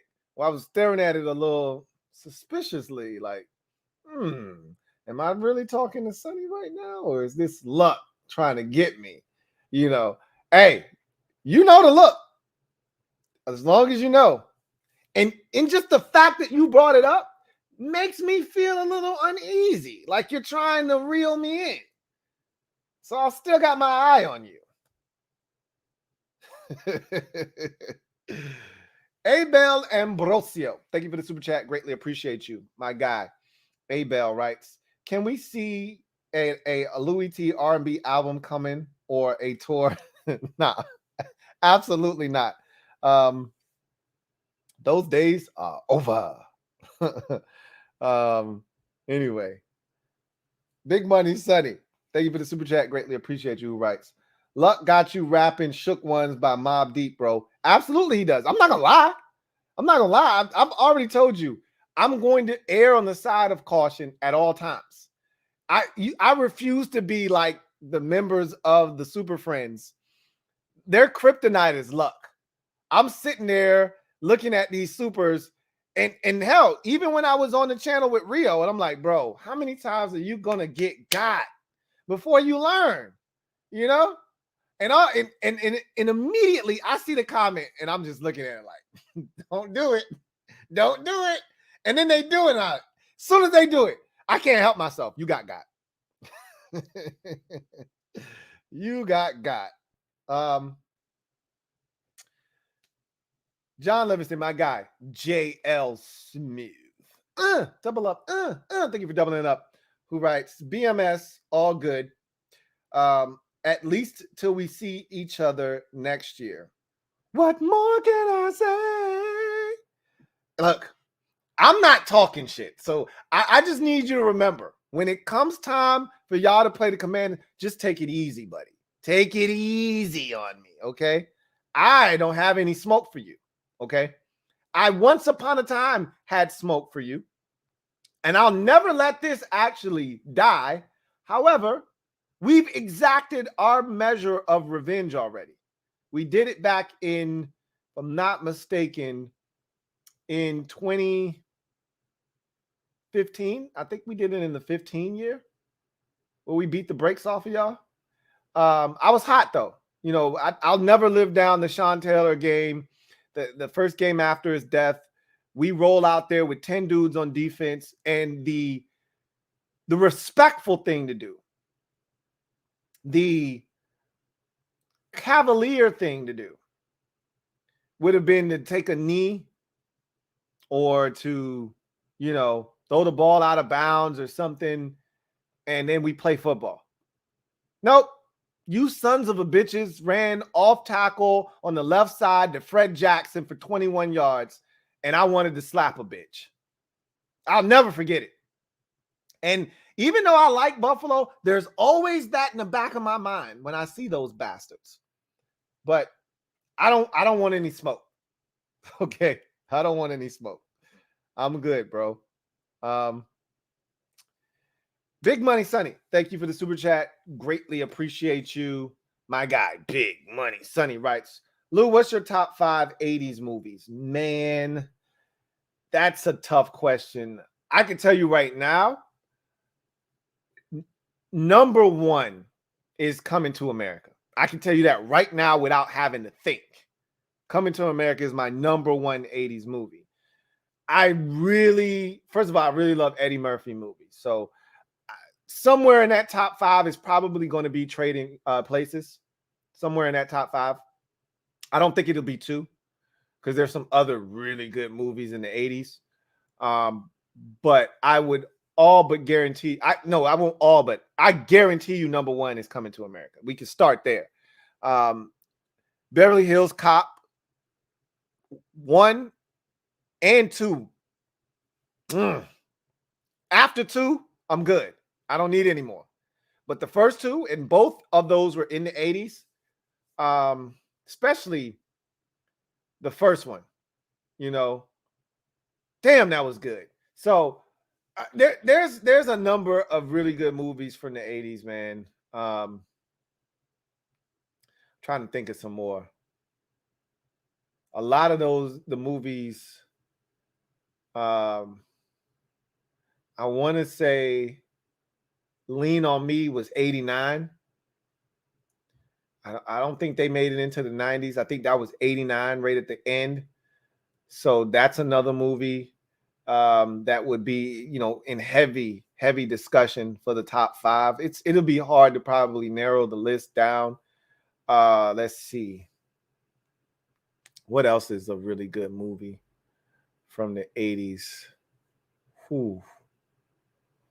I think House Party is 1990, right on the head. I think they made it just into 1990. That would have definitely been probably at the top, like number 2 or 3 on the list. But I think that's 90, right on the dot. That's tough. I'd have to actually sit down and think about some more movies from the 80s. I mean, you got the Rocky movies from the 80s. I mean, it's a lot of trilogies. You got the Terminator movies from the 80s. It's a lot of shit to pick from, man. It's a lot of movies that I was a big some of y'all, this might not be for some of y'all, but y'all remember shit. What was the name of the movie? Remember Gizmo? Gremlins. I loved Gremlins growing up. That was one of my favorites. I'm pretty sure the first two Gremlins were probably both in the 80s, if I had to guess. Man, those were some really good movies in the 80s. There's a lot. It's a lot of 80s movies. Then you get into the scary, and I'm not a scary movie dude, but you get into some of those scary movies from the 80s, you know. And yeah, I could really put together a list. It'd probably be really tough to narrow it down to 5, honestly. Jamal Hamlin, thank you for the super chat. Greatly appreciate you. Jamal writes, "Hey Lou, I'm late to this show, so excuse me if you've already covered this. After this weekend with the performance of the backup QBs, do you think there's a higher demand for Heineke?" No, I don't. I think teams are always looking for a backup quarterback. And if you're a good football team, you need a quality backup quarterback. That's been evident as of what has transpired this year with San Francisco and Dallas and Washington. But teams are, in the Jets, you're always looking for a quality backup quarterback. If you think your team is good, you need a backup quarterback that will give you a fighting chance if your starter goes down for a month. And Heineke can do that. He's proven that. And I think there will be some teams that are interested in Taylor Heineke, but I think Washington will have first dibs. If they really, truly want Taylor Heineke back, this doesn't have to be a real discussion. He can be back in Washington. So we'll see what they decide to do.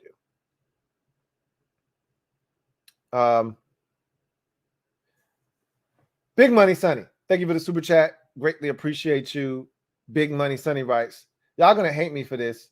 Go Giants in the NFC. No, nobody's going to hate you for that. I don't think if you asked Washington fans to choose the lesser of two evils, it'd be the Giants over the Eagles. Duh. I mean, I just don't think it's going to happen. But yeah, I don't think anybody's going to fault you for that.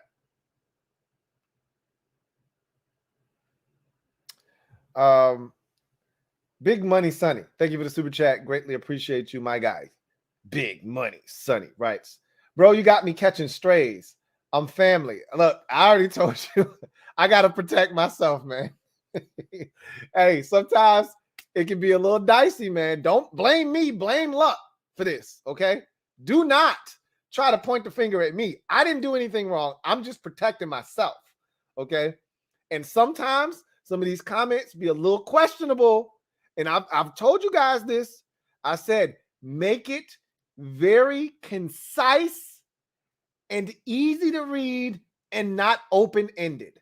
If you want me to be sure, make it a very strong statement that you're making or a question that doesn't lead to these nuts. It's pretty simple. But I got to protect myself at all times. Ree, thank you for the super chat. Greatly appreciate you. My guy Ree writes, I love some modern movies, a lot of the 90s stuffs too. Just love the 80s. They are special to me. I mean, I get it. Look, the 80s for me musically and into the 90s, special for me. I get it. I certain periods of time, and there's certain things that, it's like a time capsule. And I get it, just for me, there are some really good movies in the 80s. There's some really good, movies in the 90s, 2000s, et cetera, et cetera. 80s, it was a really good time. The music was really good in the 80s. I think that it was some of the best music in all genres in the 80s. And I think the movies, the sitcoms were phenomenal in the 80s. I mean, we're still watching a lot of those things. They're in syndication. We're still watching them shits today from the 70s and the 80s, the sitcoms. Are you kidding me? So I get it. I definitely get it. Jamal Hamlin. Double up. Thank you for doubling up. Who writes, my top 5 are I'm Gonna Get You Sucker. That's number 1. That's a good one. That was a good spoof movie there. Goonies is 2. Golden Child is 3. That's another Eddie Murphy movie. Not one of my favorites. 4 is Gremlins. Love Gremlins, man. And 5, Harlem Nights. I think that's 89. Like that barely made it into the 80s. Barely made it at the very end. I think, if I'm not mistaken, that's 89, and that's a classic right there. I mean, that's why I love Eddie Murphy, because he always loaded his movies up. Like, he always tried to reach out and grab as many people and bring him along with him as possible. And I think a great example of that is Harlem Nights. He brought the old generation, some of the newer actors. He put everybody in that movie. It was great. Harlem Nights is definitely another one of those movies as well.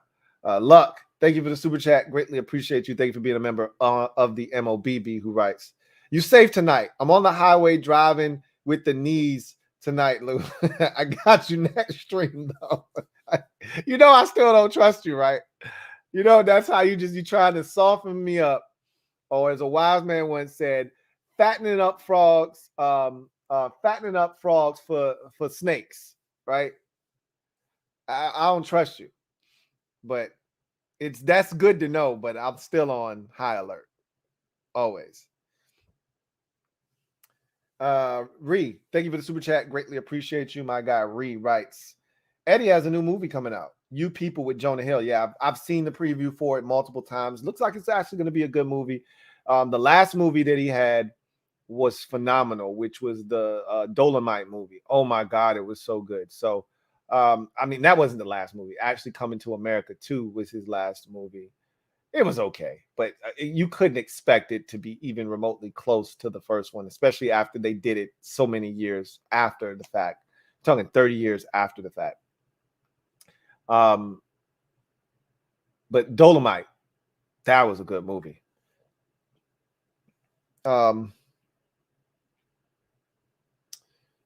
Let's see. John Livingston, my guy, JL Smooth, 105.3 JL Smooth writes, don't bring it up. Don't do it. Yeah, those were our dark times, Lou. Still love Freddie, though. 80s movies, Lost Boys or Scarface, anyone. The Frog Boy. Was Scarface? You know what? Scarface was like 83. So, yeah, like Scarface is definitely, it's number 2. Scarface is right there at number 2. So, because that's 83. I'm pretty sure Scarface was 1983. So, that would be number 2 on the list, right behind Coming to America. That's as classic as it gets, Scarface is. And then, I'm not one of the things that's on my list of things to do. Y'all are absolutely going to kill me for this. I probably shouldn't even divulge this information to you, but at this point, I don't care. I rock with y'all. I know y'all gonna kill me for this. I haven't seen any of the Godfather movies, not a single one of them. I'm assuming the first one has to be 80s. Gotta be. I ain't never seen none of them, so I can't tell you. Could be late 70s, into the 80s. I ain't never seen none of them, so I know y'all gonna kill me for that.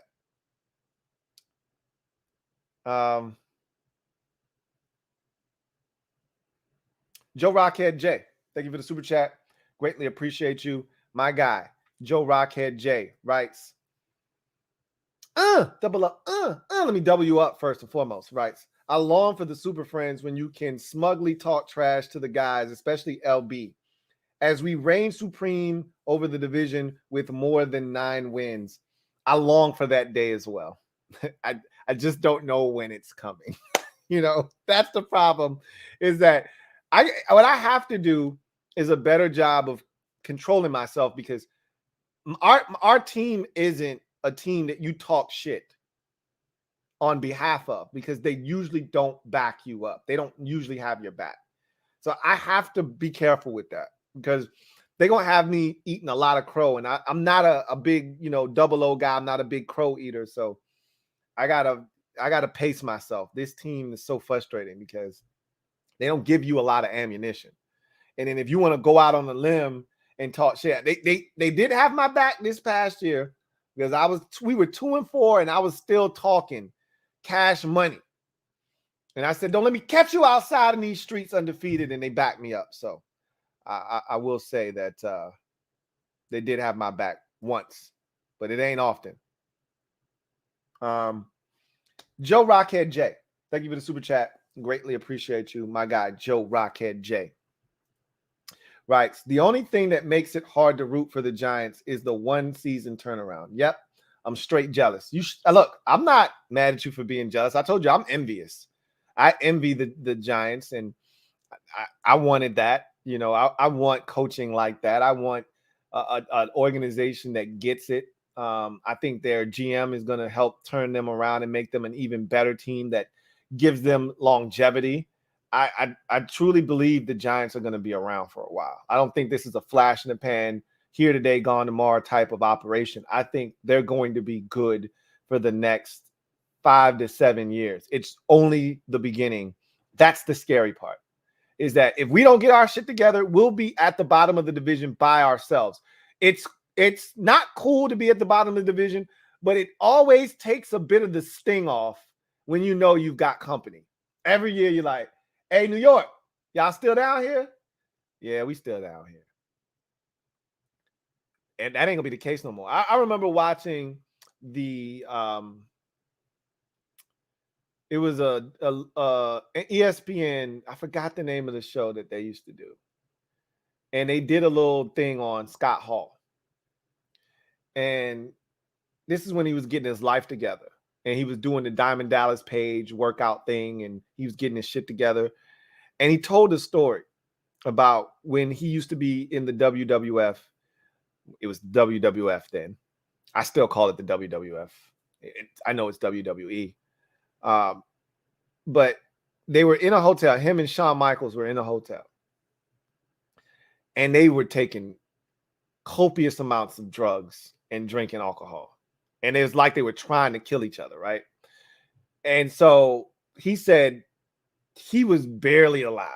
He could hear his heart beating like it was crazy. And he looks over at Shawn Michaels. They both laying on the ground. And he looks over at Shawn Michaels and he's like, hey, Shawn. And Shawn answers him like faintly. Yeah. He says, you still alive? And he goes, yeah. That's how I feel about the Giants. Hey, New York, you still trash? Yeah. We ain't gonna be able to do that no more. We down at the bottom of the division. We can't go, hey, New York. New York goes, yeah. Are y'all still trash? Y'all down here keeping us company? Yeah. You remember the guy in Trading Places? Yeah. the yes man? Yeah. He said, it ain't cool being a jive turkey this close to Thanksgiving. Yeah. Giants leaving our ass. We better get our shit together or we'll be at the bottom of the division by our lonesome. They're not coming back. Dallas looks like they're heading towards the top, and the Eagles don't look like they're coming back down anytime soon either. Either we go up there and meet them, or we're going to be down there by ourselves. So we better turn some shit around and turn it around fast. The reason I wouldn't root for the Giants is because I can't stand the Maras, their ownership group. Big Money Sonny, thank you for the super chat. Greatly appreciate you, my guy. Big Money Sonny writes, was it all a dream that I heard Sam the Wolf Howell was named a starter officially? That was a dream because they haven't officially named him the starter, but it's trending in that direction. Also, you got to check that Bobby Brown, Mike Tyson podcast. Classic. I think I've heard some snippets of it.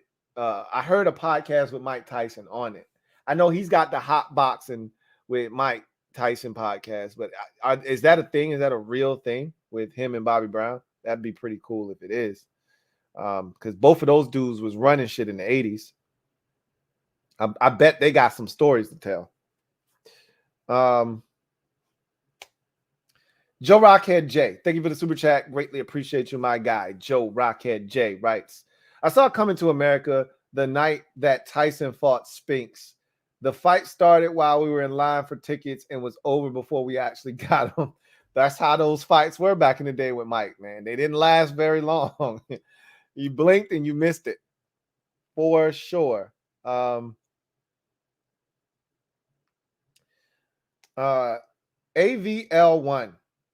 Thank you for the super chat. Greatly appreciate you. Double up. Thank you for doubling up. Who writes, the difference between last week and this week?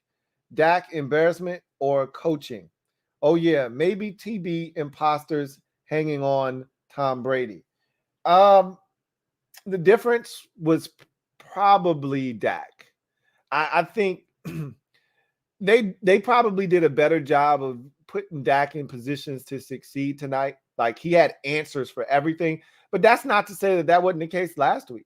Like, Mike McCarthy said that Dak, the game never slowed down for him last week, that he was sped up.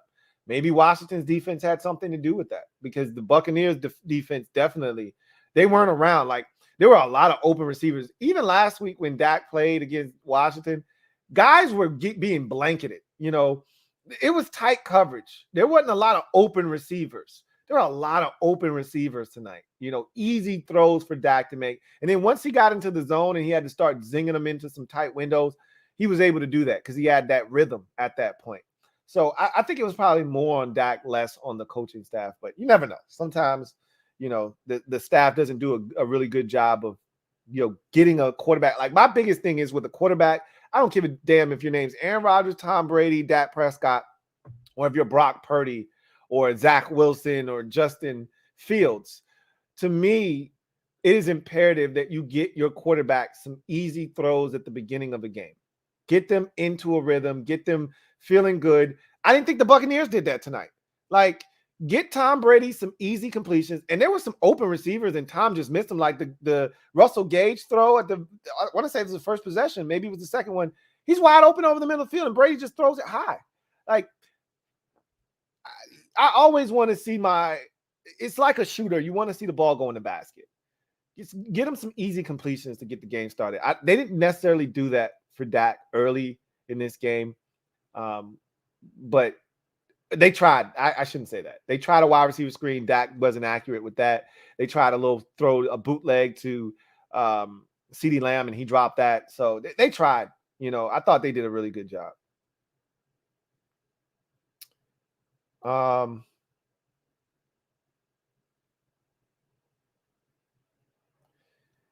Abel Ambrosio, thank you for the super chat. Greatly appreciate you. Double up. Who writes, your top 5 R&B artists of all time? See, now you're going into a whole nother realm, and we're going to talk about that soon. Okay, we're going to talk about that soon. Stay tuned for that.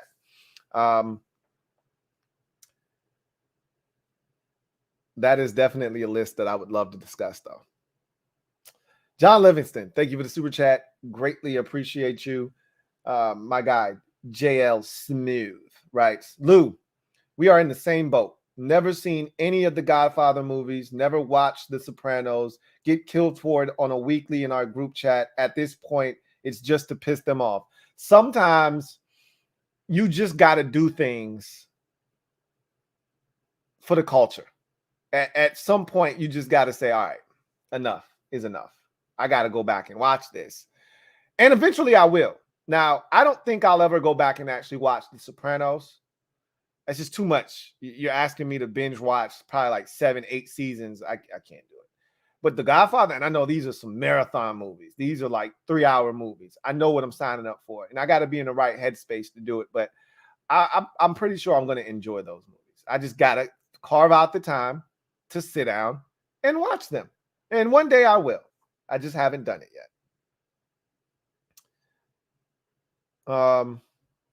Big Money Sonny, thank you for the super chat. Greatly appreciate you, my guy. Big Money Sonny writes, JL Smooth, my good brother. Watch The Sopranos, bro. Greatest series of all time. And I've heard that from numerous people. Greatest movie is Goodfellas. Respectfully, greater than The Godfathers. I've seen Goodfellas. That's a really good movie. So anyway, if it's in that, and I would assume it's in that same, stratosphere, then yeah, I need to see it ASAP. John Livingston, thank you for the super chat. Greatly appreciate you, my guy. 105.3 JL Smooth writes, hey Sanka, you dead? Yeah, man. Cool Runners. That was Jamaica got a bobsled team. Yeah, that was a good movie, man. I actually went back and watched that because when I watched it as a kid, I don't think, sometimes when you watch stuff as a kid, you don't get all of the jokes and some of the things that are being said because you're a kid. You don't really get it. I went back and watched that like last year, sometime last year. It was actually really good. I really enjoyed that. Anyway, that's a 90s movie, though. That ain't an 80s movie. I think, if I'm not mistaken, that's 94. Cool Runnings is either 93. I want to say it's 94, though. Thoughts? Big Money Sonny, thank you for the super chat. Greatly appreciate you. Who writes, thoughts on what Skip the Clown will say tomorrow? He loves his little boys and Brady equally. P.S. Do you think Ron is taking notes? I doubt it. Now, good and well, I don't give a ham sandwich about what Skip Bayless or Stephen A. Smith or any of those dudes or Michael Irvin or nobody gonna say tomorrow. I don't get into those shows. I could care less. So, you're asking the wrong person. But as far as Ronald is concerned, is he taking notes? No, he's not taking any notes. We just gotta hope that if you're in the Ron camp, if you want Ron to be successful, then you got to hope he gets this offensive coordinator thing right. And Sam Howell is actually good. If you're not in the Ron camp, if you want Ronald to be fired, then you could care less about who he hires. You want him to fail so they can get rid of him, and then you want new blood in there.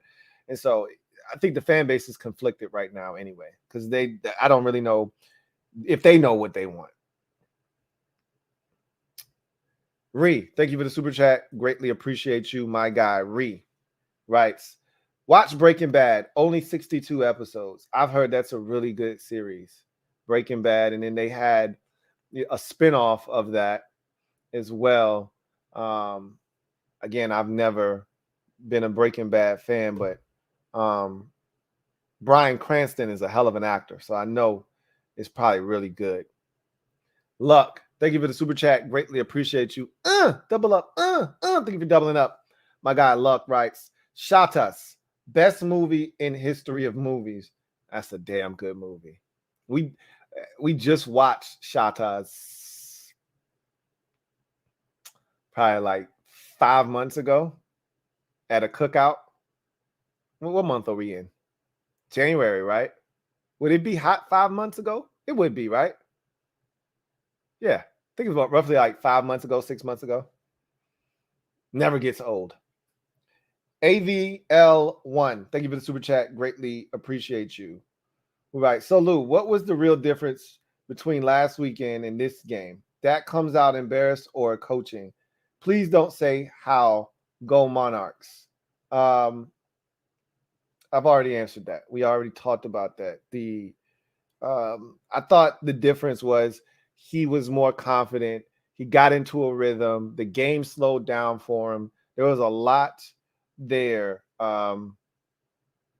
that he was able to the game slowed down for him because he was able to get into a rhythm. He never got into a rhythm last week against Washington. So Aaron Carson, thank you for the super chat. Greatly appreciate you. Aaron Carson writes, thank you for being a member of the MOBB, who writes, The Wire over The Sopranos, hand down. So I would agree with you. I've never watched The Sopranos, though. So you can only have someone answer that if you've watched both series. I'm a diehard Wire guy. Okay. It was the last series we watched as a family together. Like, we would gather around the television at 9 o'clock on a Sunday every week to watch The Wire faithfully. One of the greatest series ever created. And I hear that about The Sopranos as well. So that would probably be a great argument. I'm a Wire guy, but again, I haven't seen The Sopranos. But it'd be hard for me to not. It's almost like LeBron and MJ. I'm an MJ guy. I'm always going to be an MJ guy no matter what, even though I have to acknowledge that LeBron has had a ridiculous career and he's one of the greatest players in NBA history. I'm still taking Mike. That probably would be the case with The Wire, to be honest with you.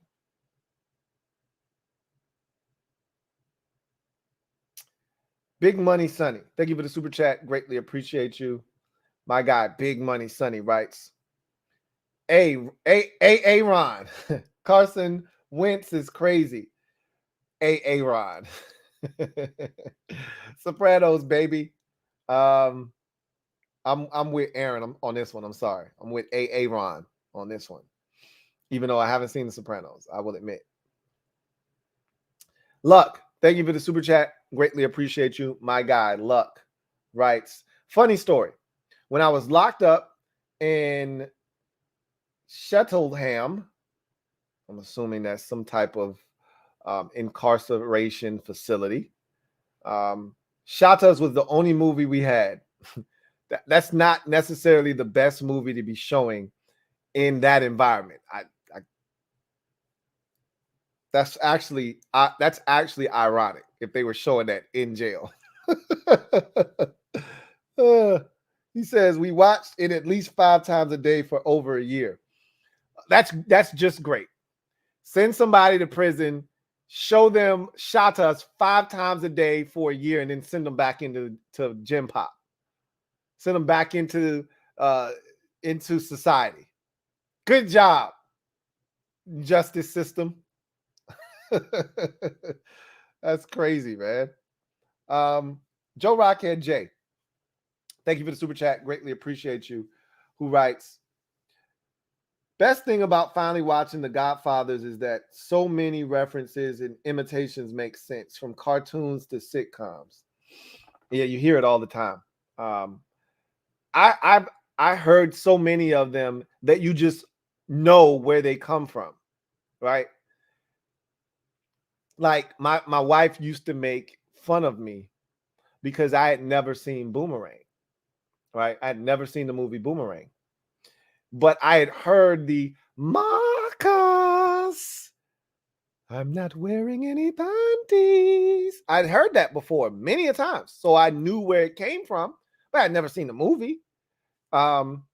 So you don't have to necessarily see the movie to know where it comes from and even what it means, but it does give it a little bit more connotation when you've seen the movie and you understand it a little bit better.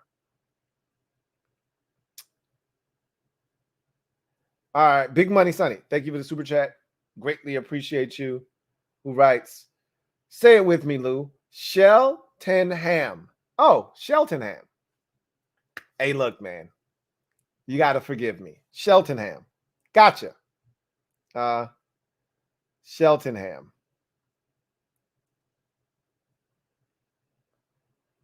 So you were a juvenile when you were in Cheltenham. That's even worse. That they were letting y'all watch Shatas 5 times a day for. That's even worse. That's terrible. Lord have mercy. Golly. That's terrible. Anyway, I digress. That gives me a little bit of context as to why you are the way that you are now. Oh, my God. Big Money Sonny, thank you for the super chat. Greatly appreciate you. Who writes, best part of Boomerang was the Mr. T cereal in the background when Martin was burning dinner for his boys. Classic. I just watched Boomerang 2 weeks ago. Enjoyed it. Loved it. Great movie. My wife told me I would love it, and she used to chastise me for not having watched it because that's one of those movies that she claims is for the culture. But I've watched it now, and I feel better because I've watched it. John Livingston, thank you for the super chat. Greatly appreciate you. My guy, J.L. Smith, writes, I'm going to give you one more movie, Uncle Buck. Buck vs. Bug, classic. That's another John Candy movie. I'm not going to lie to you, never seen Uncle Buck before. Sorry. Never seen Uncle Buck. Anyway, I digress. That's going to do it for me, your man Louie T, here on Wildcard Weekend Overtime. The final time we will say that this year, as we just completed Super Wildcard Weekend, and it was super.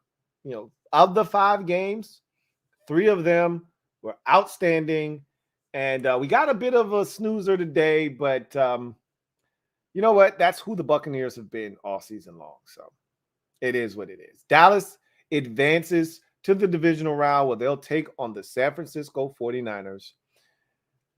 I believe that's a Sunday game, if I'm not mistaken. Looking forward to that. Dallas gets the victory 31-14 tonight and advances. Brady and the Buccaneers go home. And is this the final time we see Tom Brady in a game? Maybe. I don't think it is, just like I don't think Aaron Rodgers is done, but we will see. Anyway, I digress. Got a couple more super chats here. This one is from Daryl.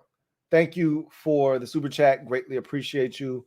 My guy Daryl writes, what up, Lou? What's up, Daryl? Another great series is The Shield. I remember that one. That was a police show. I want to say that was a 90s show, mid to late 90s show that probably had like 4 or 5 seasons. I remember the lead character on that show. I never watched The Shield, but I've heard that was a really good show as well. Rocky D, thank you for the super chat. Greatly appreciate you. Thank you for being a member of the MOBB. Who writes, so I have a couple of shows for you. You probably already seen some of them. Snowfall, Atlanta, The Boys on Amazon, Wu-Tang Saga, Hulu. So HBO, The Last of Us just started. The Godfather of Harlem, may have a few more in the future. So Snowfall, I have not watched. I know that's on FX. Atlanta, I've watched the first season of Atlanta, never went back. And not because I didn't enjoy it, I just never went back. The Boys on Amazon, I got a story to tell about that. So my son was watching The Boys. And the episode that I watched with him, it was on accident, had to be the most disgusting thing I think I've ever seen. It was like an orgasm episode. And I'm like, dude, what the hell are you watching? What is this shit? I've never went back to watch The Boys after that. I was like, this shit is crazy. I'm good. And that might actually be a really good episode. I was like, yo, this shit is wild. Wu-Tang Saga, I've heard about that, never watched it. HBO, I don't know what that is. The Last of Us, I've heard of that.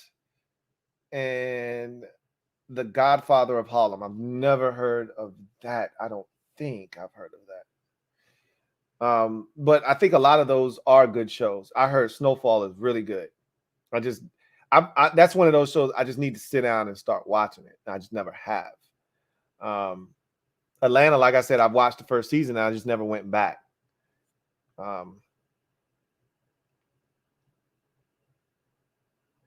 Luck, thank you for the super chat.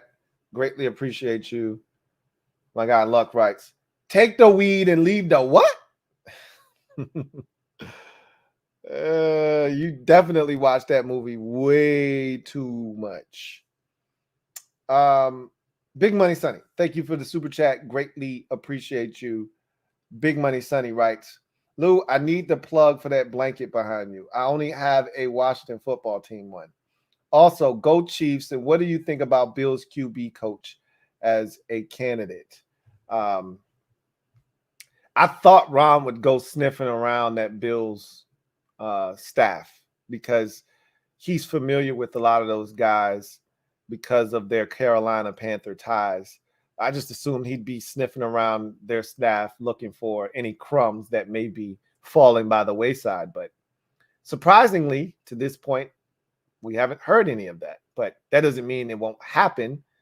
But we'll see. I wouldn't have any problems with it, personally.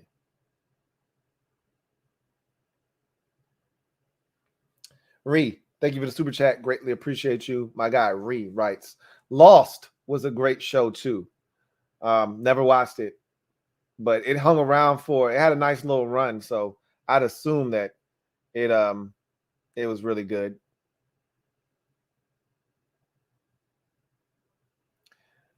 John Livingston, my guy JL Smith, thank you for the super chat. Greatly appreciate you. Writes, go Chiefs. BMS, it's like that. Hey, yeah, that was the name of the episode, Hero-gasm or something like that. It was absolutely gross. Okay. Anyway, yeah. Big Money Sonny, thank you for the super chat. Greatly appreciate you. My guy, Big Money Sonny writes, Joe Rockhead J is an OG, but he's still rocking with Mike Jones. Don't let them fool you, Lou. Say it with me.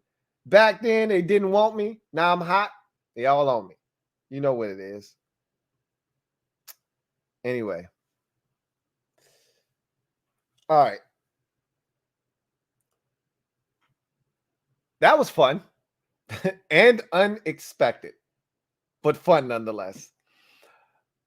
I got another super chat here from Rocky D. Double up. Thank you for doubling up. Who writes, The Last of Us is on HBO based on the video game. I didn't know there was a video game. I just knew about the series. I watched the preview of it.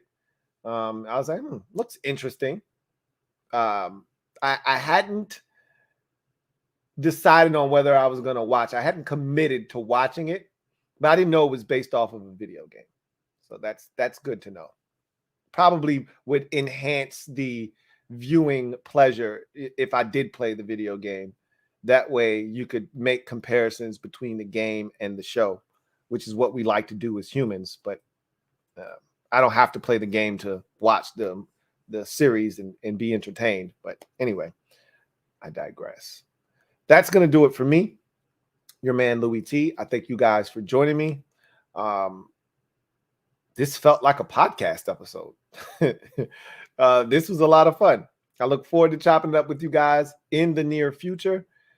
You guys enjoy the rest of your evening, and we will do this again next week when the divisional round takes place. We know all of the participants now.